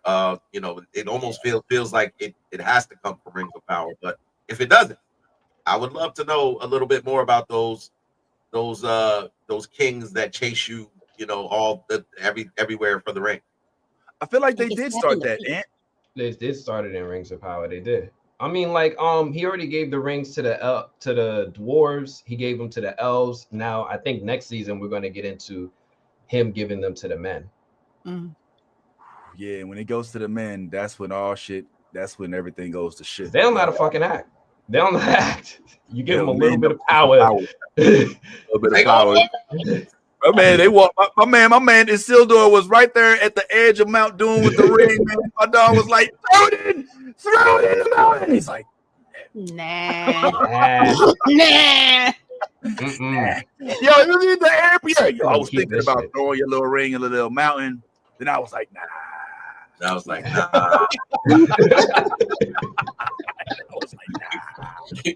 Leading into the lead real quick. Yeah, for those y'all missed it, make sure y'all go back and watch the beginning of the show where we talked about Aaron Pierre and his being interjected into the Star Wars universe. It's a good watch, so if you just now tuning in, make sure y'all rewind to the very beginning and check that out as well. I mentioned that I did get a chance. Now, my birthday's coming up, so we might have a little get together, and I got a chance to see my homegirl Yaz, who's in the comment section, and get a sneak peek of where we may have a little bit of a congregation. So I just want to give a sneak peek. This is just a tiny morsel of what I exchanged with the homie Yaz. Just one room I'll share with you out of the 15 rooms that are in this property. Hey, this nigga. First of all, guess what we have? Did you know that there was a Springfield in Florida? The projector going up, man. Look, they got the pinball machine on there, man. Who's Anderson machine? Look. It's a lamp. It's not even real. Look at Duff Bear. Watch out now, yes. Yo, look, they even got Homer. Look. Homer in the bushes? Come on, bruh. Man, stay tuned, bruh. Hey, this nigga. First of all, guess what we have? Did you know that there was a Springfield in Florida? So I gotta upload one without sound, but yeah, basically, Yaz is working with some property managers, and some of the properties that they have very nerdy, very nerdy, rooms themes. And so I got to tour the one that we'll likely be able to take advantage of this upcoming winter. And there's a Spider-Man room. There's a Monsters, Inc. room. There is a pool, a jacuzzi. There is across the street, there's what they call them things where a lazy river. There is a podcast, two PS5s, two Xboxes, two Switches. All right, there's multiple movie streams. Like I can sit here and show y'all all of this, but I'm showing you this because hopefully by next year we'll be able to show y'all some of the fun we have this upcoming December when we get a chance to spend some time in this particular property. Man, I got so much more to show you, and when Yaz comes back, we'll get a little more into it. But yeah, I was just really geeked up about it, so I just wanted to go ahead and lay that there. All right, guys, we are now 90 minutes in. It is time for our very first commercial. We have a sponsor, everybody, and here they said that at the 90-minute mark to show their commercial. So here we go. Has anyone ever forced you to do something you didn't want to do? If you or a loved one has been victimized by WPS, you may be entitled to compensation. Symptoms may include sudden peer pressure to skydive, unsolicited invites to Burning Man, and eating spider ass. Don't suffer in silence. WPS is real. Protect yourself before you end up hiking with no water. Are you at risk? Shit, you could be. The good news is there is help available. The WPS hotline is staffed 24/7 by trained counselors who can help you through the recovery process. You can call them at 1-800-FUCK-THAT-SHIT. Has anyone ever forced you to do? Right, so make sure you guys tune in to our sponsors and give us a call at 1-800-FUCK-THAT-SHIT. WPS. Good gun verse. I see you over there, homie. In the Instagram. Yes, Yo. Swimming with the shark. Swimming with the shark. That's a great idea to swim with the shark. Yeah, shout out to Ty who had the idea of doing random commercials that had nothing to do with shit, but they were funny. This was inspired by our very own Ty, but yeah, we finally tapped into some of the commercials. So hopefully we can get some more commercials for our sponsors. As Fuck That Shit is now our first official sponsor. So make sure y'all give them a call at 1-800-FUCK-THAT-SHIT. Hallelujah. All right, real quick. Just a quick announcement, and maybe you can call this bragging. I don't know, maybe a little bit of a stunt. Hallelujah. But I wanted to remind you all that we do have an Instagram page. On this Instagram page, we have polls. Let me go ahead and show y'all some of the polls that we hope that y'all would take part in. Now, not that poll. Calm down, lady. All right. I know you walk around the street and say, you know what I'm saying? I know how you get down. You know what I'm saying? Lady, show me to the poll. You know what I'm saying? No, man, not that kind of poll. All right. So, like I said, last week we had this poll to put up. So, for those of y'all who didn't vote already, we see you and we're judging who's your favorite Ninja Turtle. This is one that we definitely consider a top priority. Now, in addition to that, we did have a very at length, very deep, detailed, serious discussion about which biscuit is the best and worst. We are looking for your insight. Please, inquiring minds need to know. The future of the human race rests on whether or not you will answer our question as to whether or not Popeye's, Church's, KFC, or Red Lobster has the best biscuit. I got a surprise for y'all. Do you believe that KFC is leading right now? KFC is in the lead. Those dry biscuits. I just had some of those dry biscuits yesterday. Like, come on, bro. Well, listen. Keep in mind the poll is which one must go. So KFC is in the lead. Okay. Y'all ain't never failed me. Y'all ain't never failed me. That makes sense. I bet you Church's is last on that list. I bet you that honey butter. Okay, I'll tell you right now. Hold on. Let me see who it is. So on the poll right now, as it says, Red Lobster is last. It's Red Lobster, Church's, and then Popeye is the KFC. So I think everybody likes Red Lobster. What I told you. The cheddar biscuits. Man, the fam ain't eating cheddar biscuits, but this random broad is eating random biscuits. You done sold out, granddad. But in addition to that, recall last week where we did speak at length about what our good friend Loud Sama was able to get from Mr. Peacemaker on the red carpet. And this actually made some news. In fact, a friend of ours, now I can say that because we've had a conversation since, even reposted our content. Now, I thought that some of this was kind of interesting, though. I just want to bring y'all attention to this real quick. So we get reposted, right? And it's interesting how it happens sometimes. So check this one out. So here is a post from the Gunverse that kind of shares some of the information that we brought to light.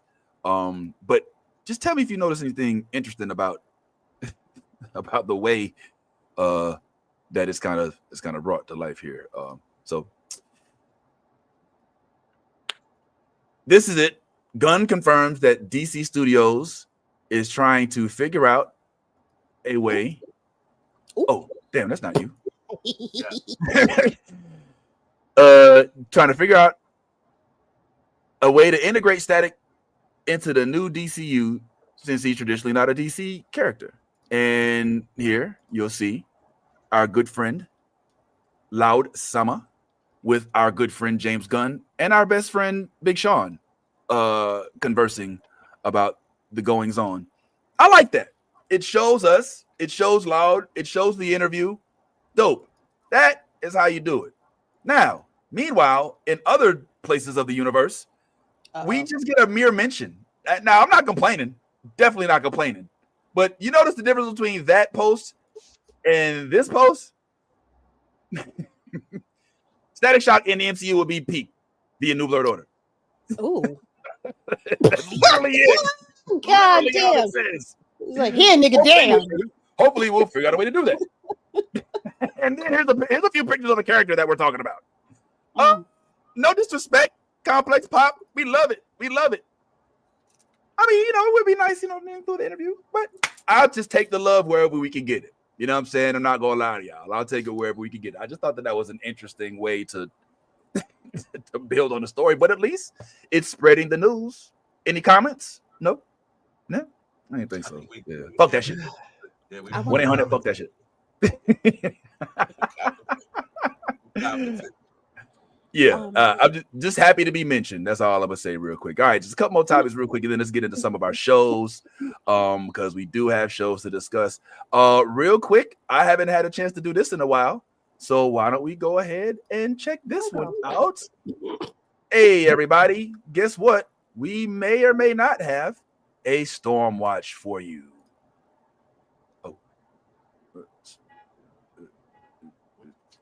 Give them the forecast.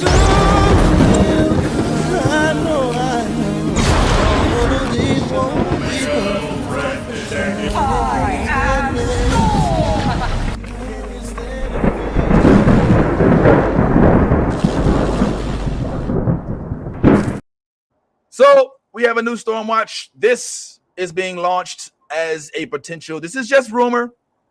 Now, I'm not gonna lie to y'all. I'm a little tired of these rumors. Quite. I'm a little tired of these rumors. I frankly was kind of sold on DeWanda Wise. I think DeWanda Wise makes a good Storm. But I just thought I'd throw this in the mix and see if y'all had any opinions. Lady, I kind of got your opinion in the group already. It was kind of a collective eye roll. I'm right there with you. But wait, context is important. I'm not eye rolling Kirby Howell. I'm eye rolling the fucking rumors and shit. But also Yatiti Badaki, thank you very much. That's all I'm going to say. Thank you. We've been saying Yatiti for so long. We posted it. She liked it. She even commented on it. Yeah, man. So there's no other. Stop the shit. Stop fucking around. Pay her. I love you, DeWanda. DeWanda, you my girl. You my homie on the real. I don't know you, but we cool. But baby, Yatiti, she already been on it. She been a god already. Like, stop it. Stop it. But Kirby, I love you for this. African god. Correct. Yeah. Correct. Right. Now, but you've already heard me. You've heard what I said, and the T-Day, don't watch this part, T-Day, because I don't want you to think no other way. But you don't think that the industry would try to claim that T-Day may not be age appropriate? Like my hope is that they wouldn't. But do you think that the industry would try to be like, well, we're trying to build on Storm? I've already given my rant about wanting the Storm. Who said that? Wait, no, I'm gonna fight. Wait, who said that? I mean, I don't know who said that. What? Just tell me. I'm not gonna jump you. But who said that? What? Who said that? I'm curious. I'm sorry. Y'all got old ass RDJ to fuck up in here 2 times, probably doing this for another 5 goddamn years, and age appropriate. Black don't crack. Let's be clear. Let's be truly clear.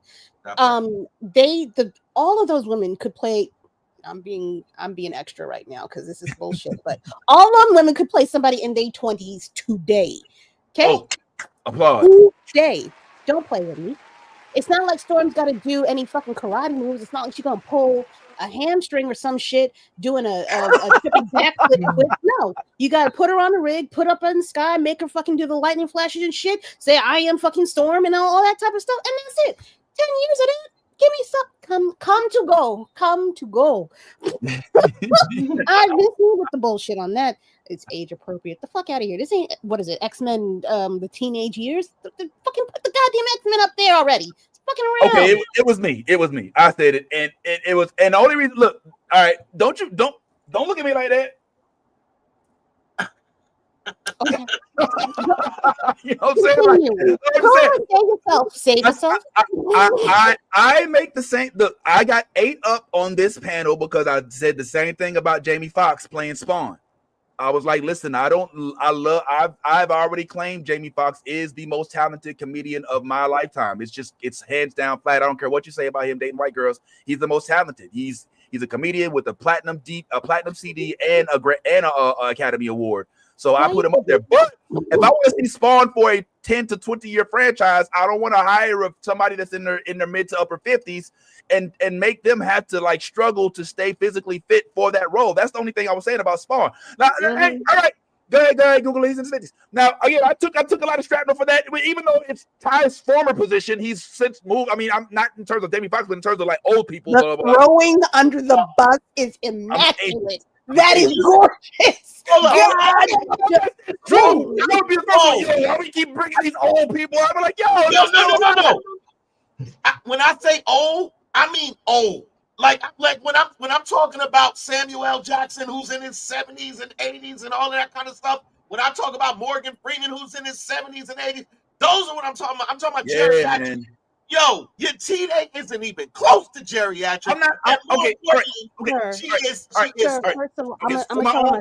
For my own benefit, before I get jumped after this, again, I am not disagreeing that your T-Day will make a great Storm. Mm-hmm. I'm not disagreeing with that at all. You couldn't. What I'm wondering is if it was a Storm origin story, would they have your T-Day play a young Storm who's just getting her powers?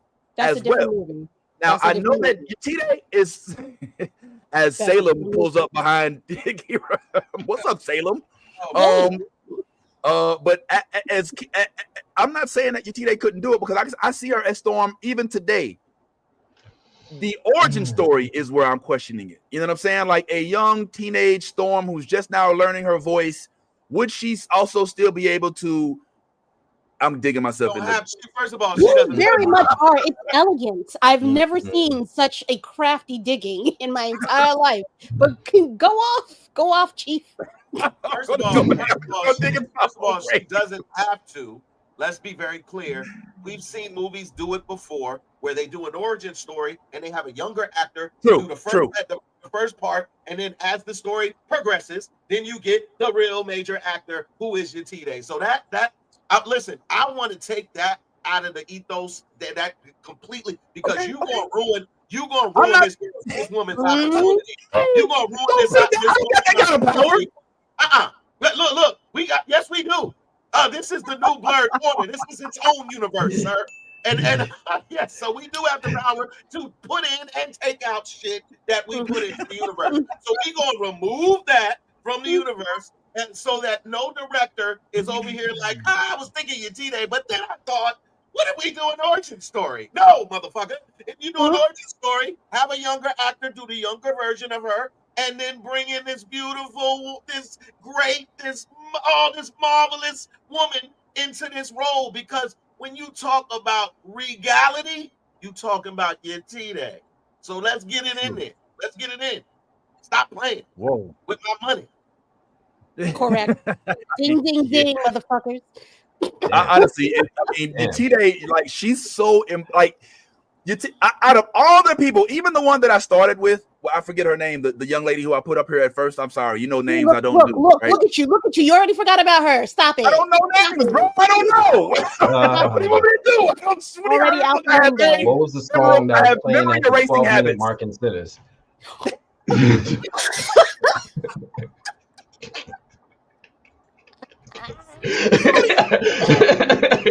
Okay, all right. Strap no, I'll take the strap now. Right, look, Yatide is the only one out of the Wanda Wise,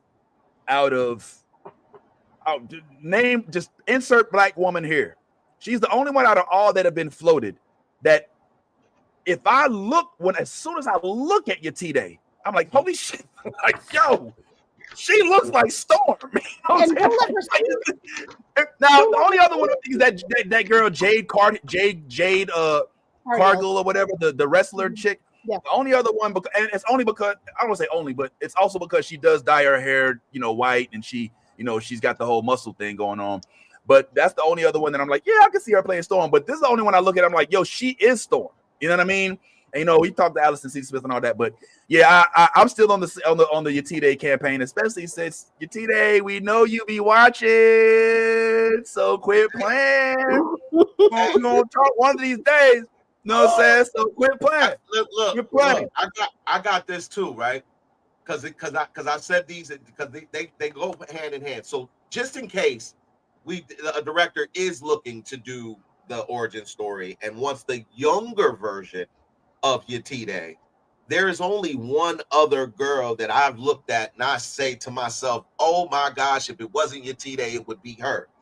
Do you remember the Wonder Years recast with the black version of the Wonder Years? Yeah. Do you remember the sister, Kim? No. Well, look, her name is Laura Kariuki, which I would assume is of African descent. Now, I'm not sure. I don't know karaoke. It could be a lot of things, but this, if you've never seen this young lady, she also looks like a younger version of Yatide. She's beautiful, tall. Laura Kariuki. Yep. She's cute. Oh, that's cute. Cute. So if you want to do a younger version of Storm, use Laura Kariuki. Look at that. Gorgeous.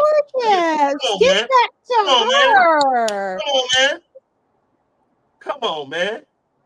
But that's what I'm so all of that hate that y'all just gave me is all I was saying. Like, if there was a younger portion of the script, I was just concerned. You're concerned. You're concerned. You came up with a whole at the industry. Don't say industry. Don't say industry. You stand on business with that, sir. Say what you mean, baby. You the reason why Yatide ain't got the job yet. You the reason. You the reason why Yatide ain't got the job. I don't have that much power. I don't have that much power. I promise I do not have that much power. But yeah, I agree with you. I'm still holding out hope for Jamie Lawson. Jamie Lawson? Yes, Jamie Lawson. Sinners. Miss Pearline. Yeah, I know who you I like Miss Pearline, but I would love an African to play an African. I ain't gonna lie. Yo, you know what's funny? I pulled up Jamie Lawson, and here's what I got. Come on, man. You know what? Come on, man. I will never besmirch. Do that. You know what? I will never besmirch the black woman's name in this case ever again. Y'all too much. Y'all come on, man. I was just telling you what happened. Don't shoot the messenger, man. Yo, real quick, man. We got a special guest in the crib, man. Just to show up, just for a couple seconds, man. We got the one and only Loud Sama, interviewer and music maker extraordinaire. Just wanted to say what's going on, fam. Bam, what's happening with you, man? You on your way to make salute. Oh, Yes. Nephew. Come on. Nephew is crazy. Nephew. Oh, yeah. Oh, you do see him. Okay, good. Say what's up. What's up, Say hi. Hi. What's going on, nephew? Hey. He's like, He just looking. Oh, there you go. Good job.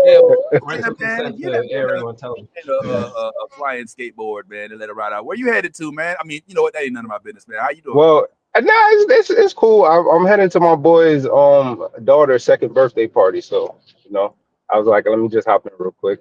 I see you Okay, guys cool. having a blast. Yeah, man. And we want to shout you out, man, because what does your wife think about Aaron Pierre joining the Star Wars universe? Aaron Pierre, what does wifey think about Aaron Pierre playing somebody else? Babe, they said, what do you think about Aaron Pierre joining the Star Wars franchise? You know who Aaron Pierre is, right? That's yes, you do. He played. Nah, you do. Look, light skinned dude with green eyes, the Jamaican guy. Yeah, look, she know his nationality. Hold on, all right, forget it. So she knows his nationality. She don't know. What's his name? High school. I never heard of him. He baked Tiana Taylor out there. Yeah.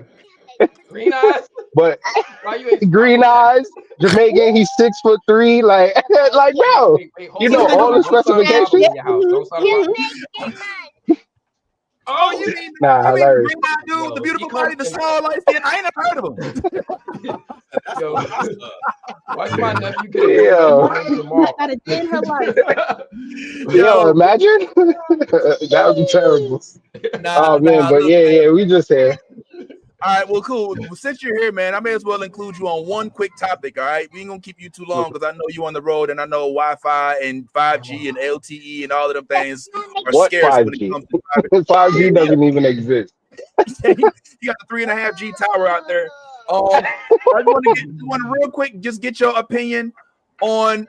Well, not necessarily opinion, but maybe you can speculate along with this, man. And this is. I'm just throwing this out there. You a Spider-Man fan? You watch the Spider-Man? You and your son, y'all Spider-Man? Have y'all seen Spider-Man? Yeah, of course. You up to date on all of them? Wait, the most recent one, like the one with him and Doctor Strange? Yeah. Or yeah. Okay, cool. Yeah. All right, so you're familiar with the Doctor Strange and all of that. Okay, so this was announced as of recent that in the upcoming Spider-Man there may be another addition to the cast, and that may include this gentleman right here as the Harry Osborn. Why is this significant? It's significant because we also had been given. Sorry, go ahead. No, it's significant because we also had recently learned that Tramel Tillman. I'm gonna call him Trammell. I don't know how you want to call him Trammell, man, but it be happening, man. But Tramel Tillman has been tapped to play a role in the upcoming Spider-Man movie. We don't know what that role is yet, but this is kind of throwing a wrench into I won't say but into my thinking, because I was under the impression that he might play Norman Osborn. You know, Norman Osborn with the waves, you know what I'm saying, for the new one that they done made out now. But wait, hold on. They're turning Norman, because isn't Tramel, so they're turning Norman black? Yeah. I didn't know that. I didn't know that. Yeah. So in the comics, in the freshman New Year comics, and in the animated series, they did already make Norman and Harry Osborn black. Norman Osborn, not only is he black, but he has waves. Now, he had waves before he was black. I don't know if you remember that, but in the comics, even when he was white, he had waves. You know what I'm saying? So now it was like reddish, like some reddish brown. Yeah, it was like red. It was like weird. It was like, what is that? But he always had waves. So he had finger waves.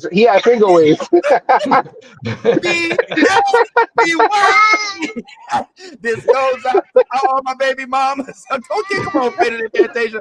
So now we got Tramel Tillman is set to play somebody we don't know. We speculated it could be Robbie Roberts. It could be Norman Osborn. It could be Prowler. We don't know. I even think it could even be, believe it or not, I've floated the idea of it being Miles Morales' dad, Officer.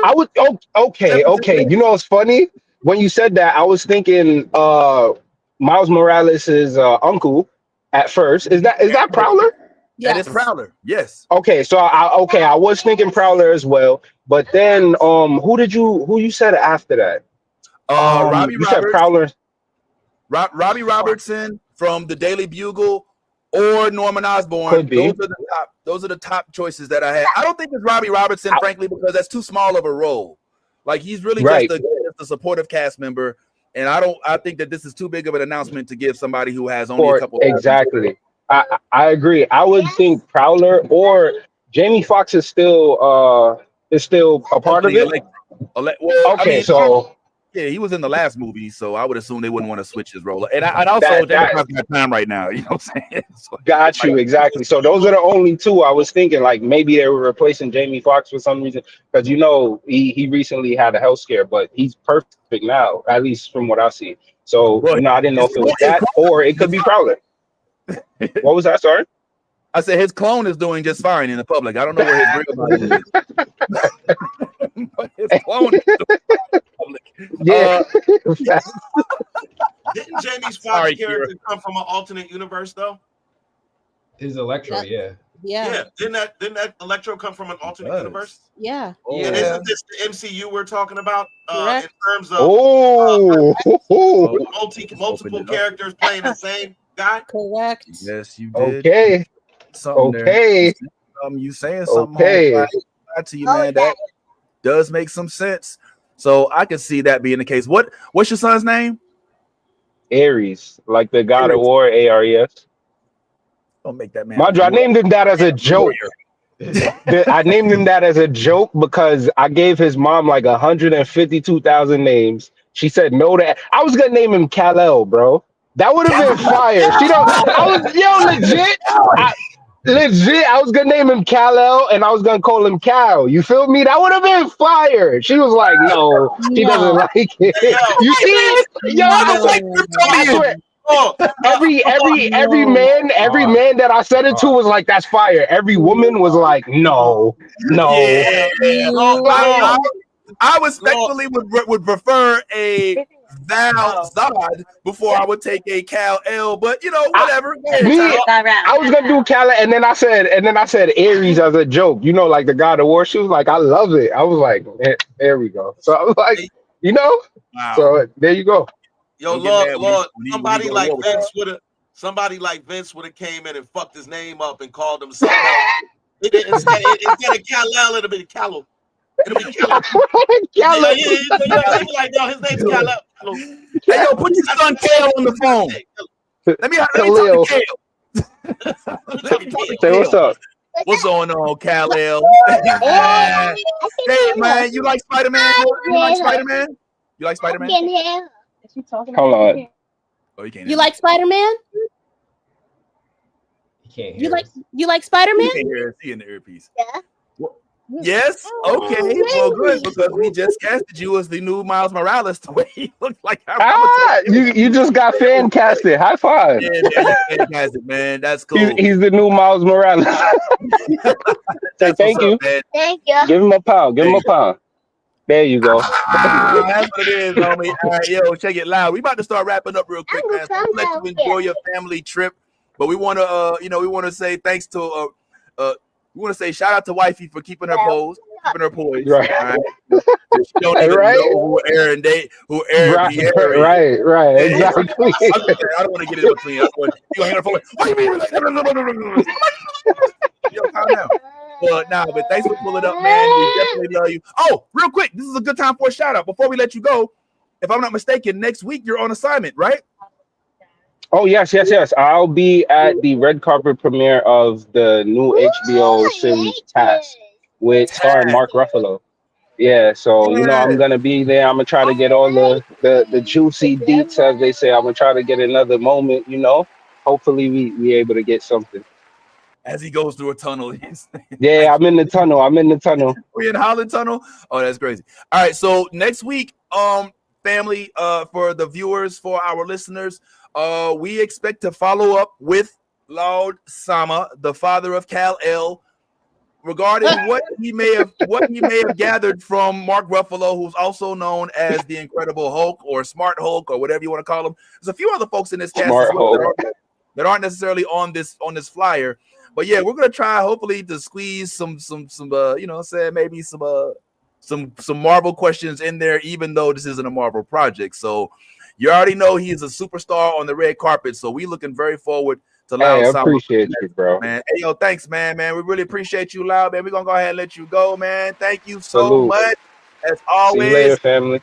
that's the homie Loud Sama, man. Hey yo, y'all make sure y'all follow that man. He is on Instagram under Loud Sama. He's also one of our very dedicated correspondents. Thank you, Movie Blog. Thank you, Ant, for putting us on to the lovely Lord's work that y'all are doing over there. Yeah, man, it's a big deal. We're doing good. All right, man. We'll go ahead and start rapping real quick. But before we do, there is one thing that I've been trying. Oh, yeah.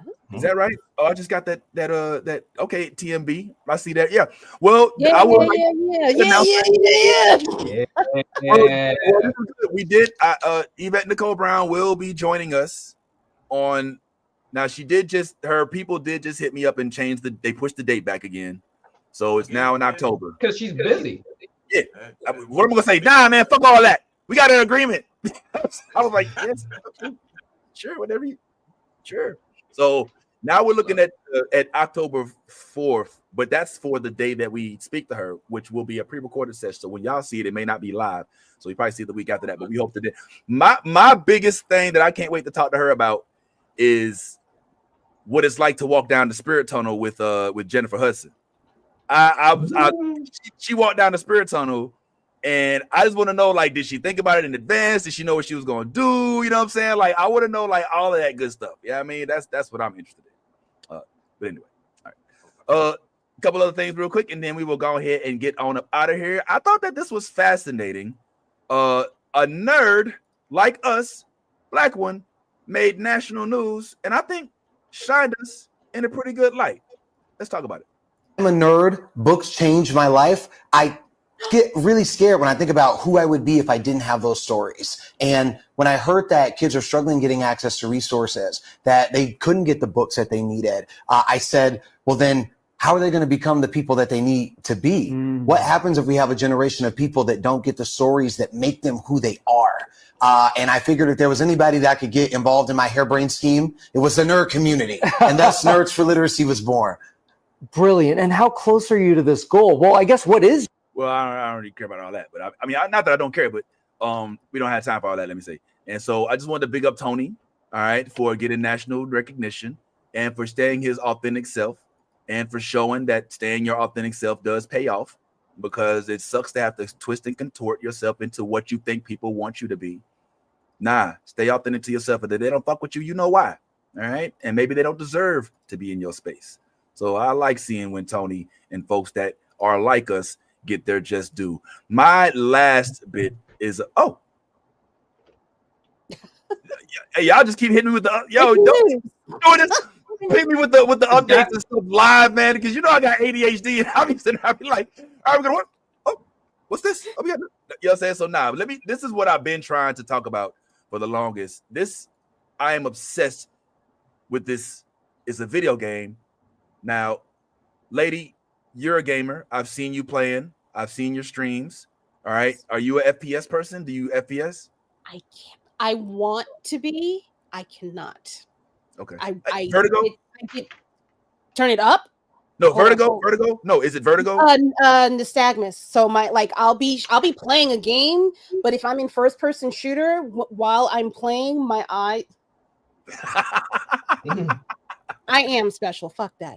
My eyes start to go back and forth independently like this, and I don't know why, and I can't focus. So my eyes will just randomly start doing this, and I have no control over it. So I have to put it's annoying as shit. It's funny. Don't get me wrong. When I videotape myself doing it, it's funny as shit. However, that's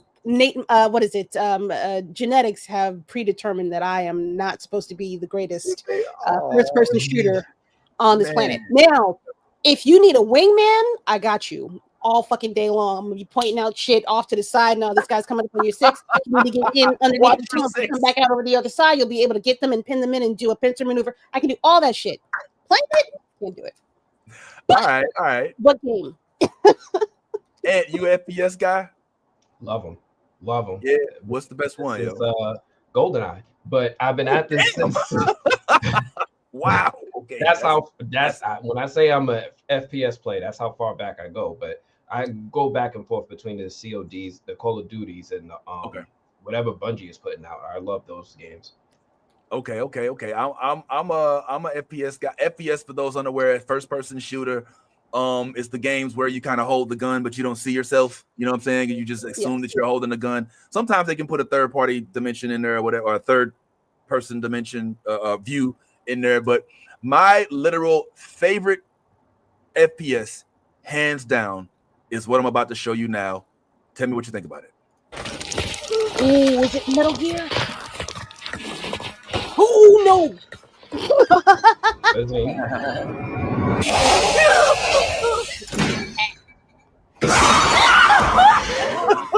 Since 2017's Resident Evil 7, a regular staple of Capcom's horror series has been the inclusion of an enemy that stalks you. Jack Baker burst through a wall and into our hearts, the world fell in love with Mr. X, and Lady Dimitrescu provoked her own kind of online adoration.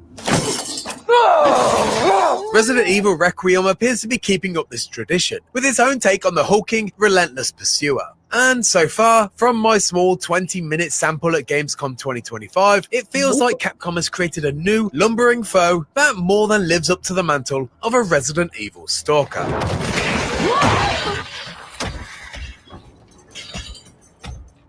The short demo takes place at the Rhodes Hill Chronic Care Centre and stars our latest protagonist, Grace Ashcroft, who creeps through the dimly lit and suitably spooky setting, armed only with a lighter and glass bottles. While I expect that combat will be a part of the full game, there were no firearms to be seen in this demo, so there's an inherent emphasis on caution while creeping around the clinic's handful of rooms and single long connecting hallway. And if you think that sounds like an incredibly small location to explore, well, you're right. My sample of Requiem lacked any real kind of exploration and was largely a task of collecting item A to open item B, which allowed you to get item C and so forth.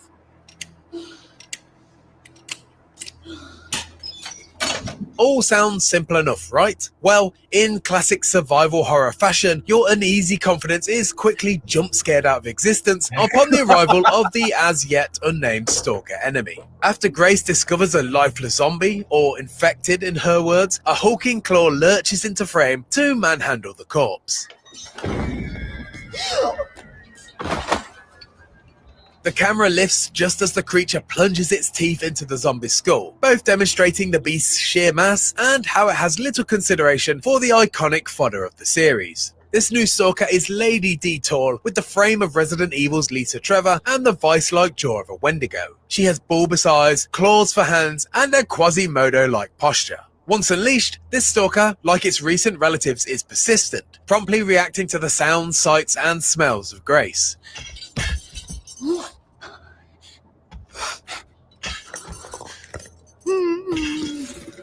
And like her xenomorph stalker cousin from Alien Isolation, this monstrosity can, and will, travel above you through the ceiling space, dropping down as quickly as it can scamper up. Basically, she's relentless and can easily outmaneuver you.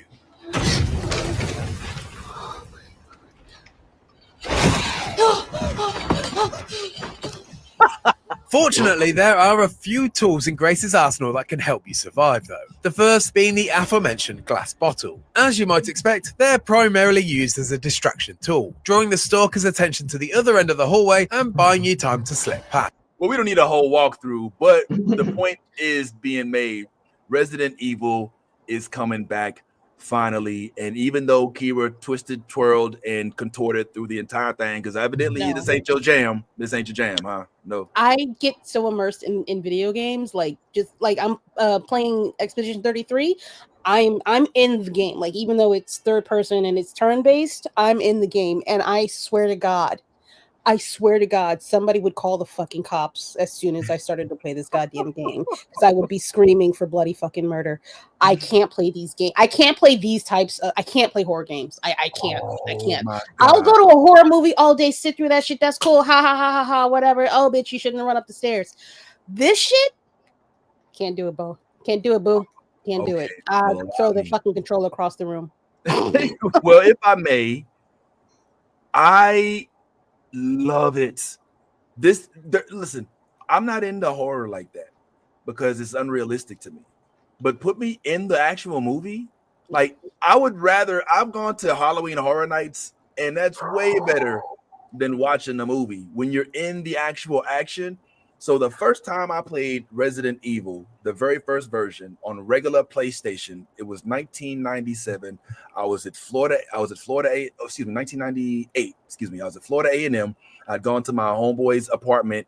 My boy Derek, who was my roommate's best friend's brother, and his roommate Jamal was playing this game, which I'd never heard of.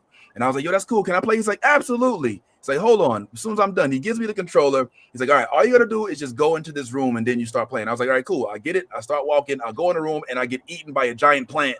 And he's like, ah! I was like, what the hell just happened?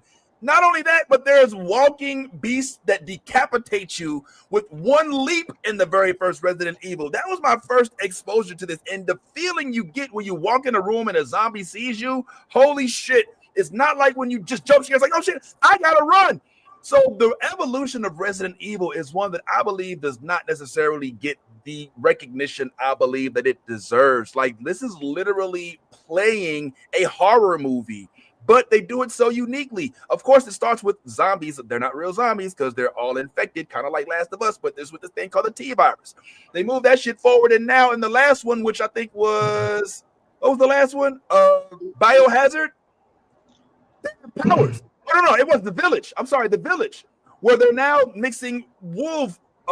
There's like a wolf hybrid shit going on, but now they're bringing in superpowers along with this whole thing. So you imagine having superpowers and fighting amongst these zombies. Now here's where you lose me. All right, with this whole chasing me the entire game.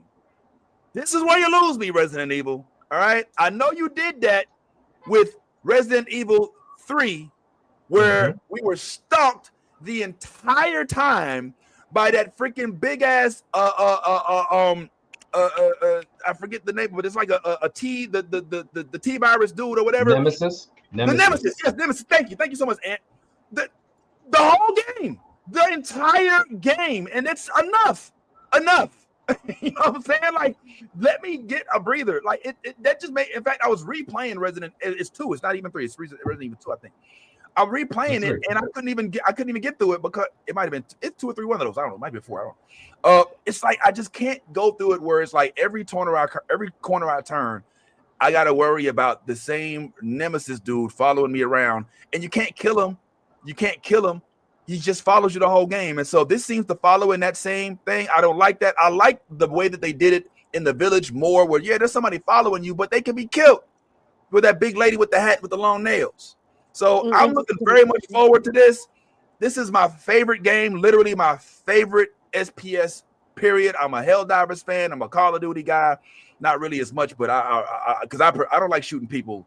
I like shooting aliens and zombies and shit like that. For some reason, it just psychologically, I don't like shooting people on video games.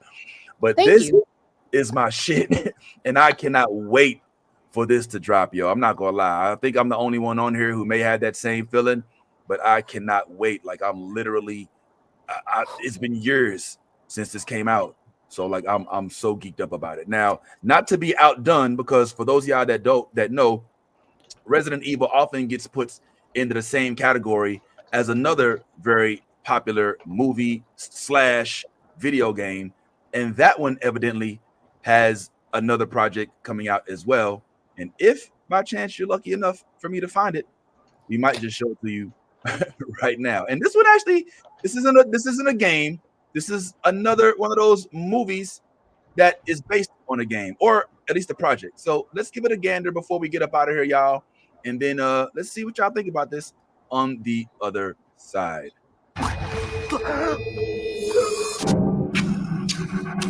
Something's happened here. Something really, really bad. All the darkness, you can't keep it away. Please don't go any further.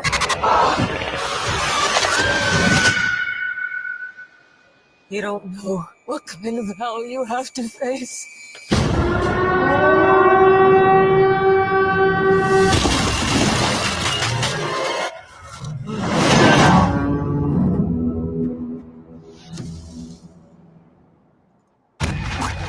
All right, so Silent Hill is kind of like Harold is kind of like a cousin of Resident Evil, although it's a little bit more psychological, a little bit more weird than it is just straight zombie. Like it's very like you almost have to be on drugs to finish Silent Hill. Do y'all have any opinion on this, or can we go ahead and wrap up for today? So I'm just sitting here looking at the comments, calling you out for only doing this because Yaz ain't here. I mean, maybe. Yeah, y'all know Yaz is not a fan of the zombies, so yeah, we have to take advantage of her absence. She would go silent. You know, I ain't watching that shit. Yeah. So that's not the case. But y'all Silent Hill fans, this intrigue y'all at all? No. I'm really intrigued by the Resident Evil. I used to love the Resident Evil games. I used to play them hardcore. That's why I know it was 3 that was Nemesis. I played up until like 5, but I kind of fell off after that. Mainly not out of just lack of desire, just lack of time. Lack of time. But I remember loving all of these games. If it has that one of the things that I liked was a co-op mode where you could go through the story online with another person. That's gas. I can see myself wanting to play this new one. Yeah. Me. Well, I hate to spoil it, but I don't think that is. I mean, the Biohazard didn't have a 2-player mode or a multiplayer mode. Village, but that was a remake. Biohazard was a remake of 1, wasn't it? Nah, they did a re-release of 1. Biohazard was where it was a lady, it was a girl who was actually, I think, a clone of some sort, and it was crazy. And then the second, and then Village was a dude who actually, I'm gonna spoil this. This gives me a chance to use my little sound effect. I'm gonna spoil a little something.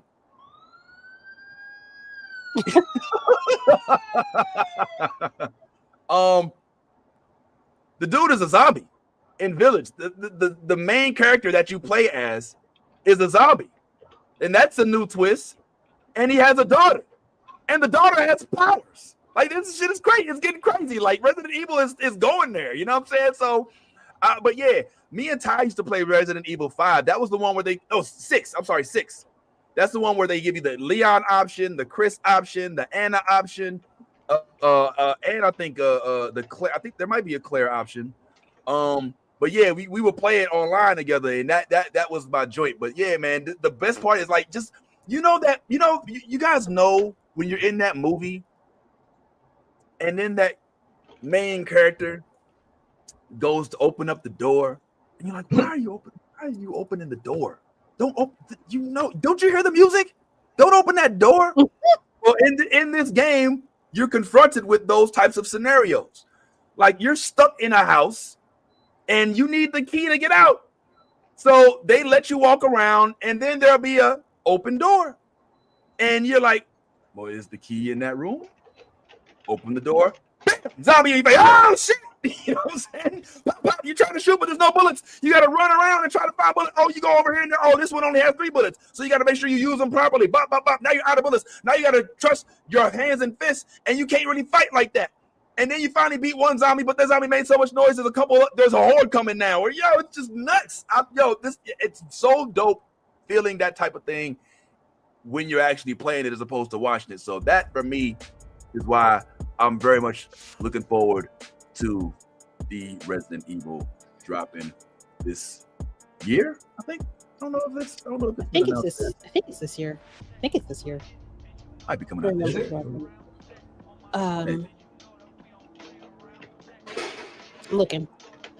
Okay, I think it might have said 2025 or 26. So hopefully something like that, man. But anyway, so yeah, there's plenty more to discuss, guys. But today we ain't gonna keep y'all for the entire day. All right, ain't no reason to stretch things out. Just be on the lookout. As like I said, we plan to be posting stuff. Oh yeah, we did record some more content regarding Foundation, Peacemaker, as well as Star Trek.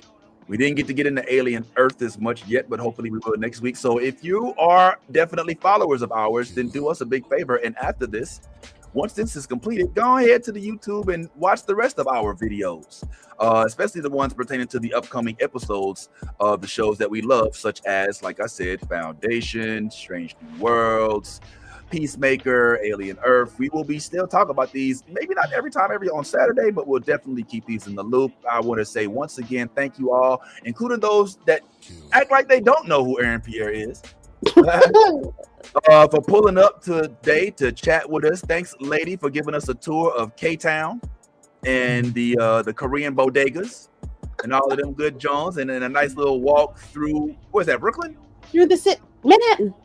Man, oh wow, we on 42nd Street. Elm. Okay, y'all better watch on that. No, sir.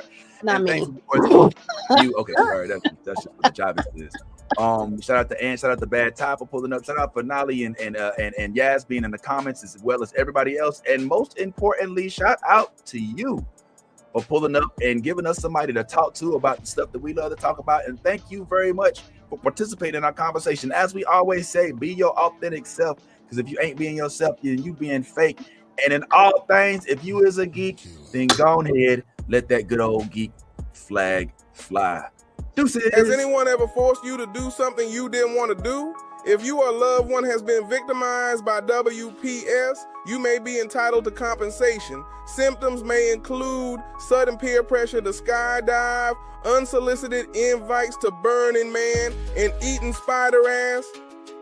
Don't suffer in silence. WPS is real. Protect yourself before you end up hiking with no water. Are you at risk? Shit, you could be. The good news is there is help available. The WPS hotline is staffed 24/7 by trained counselors who can help you through the recovery process. You can call them at 1-800-FUCK-THAT-SHIT.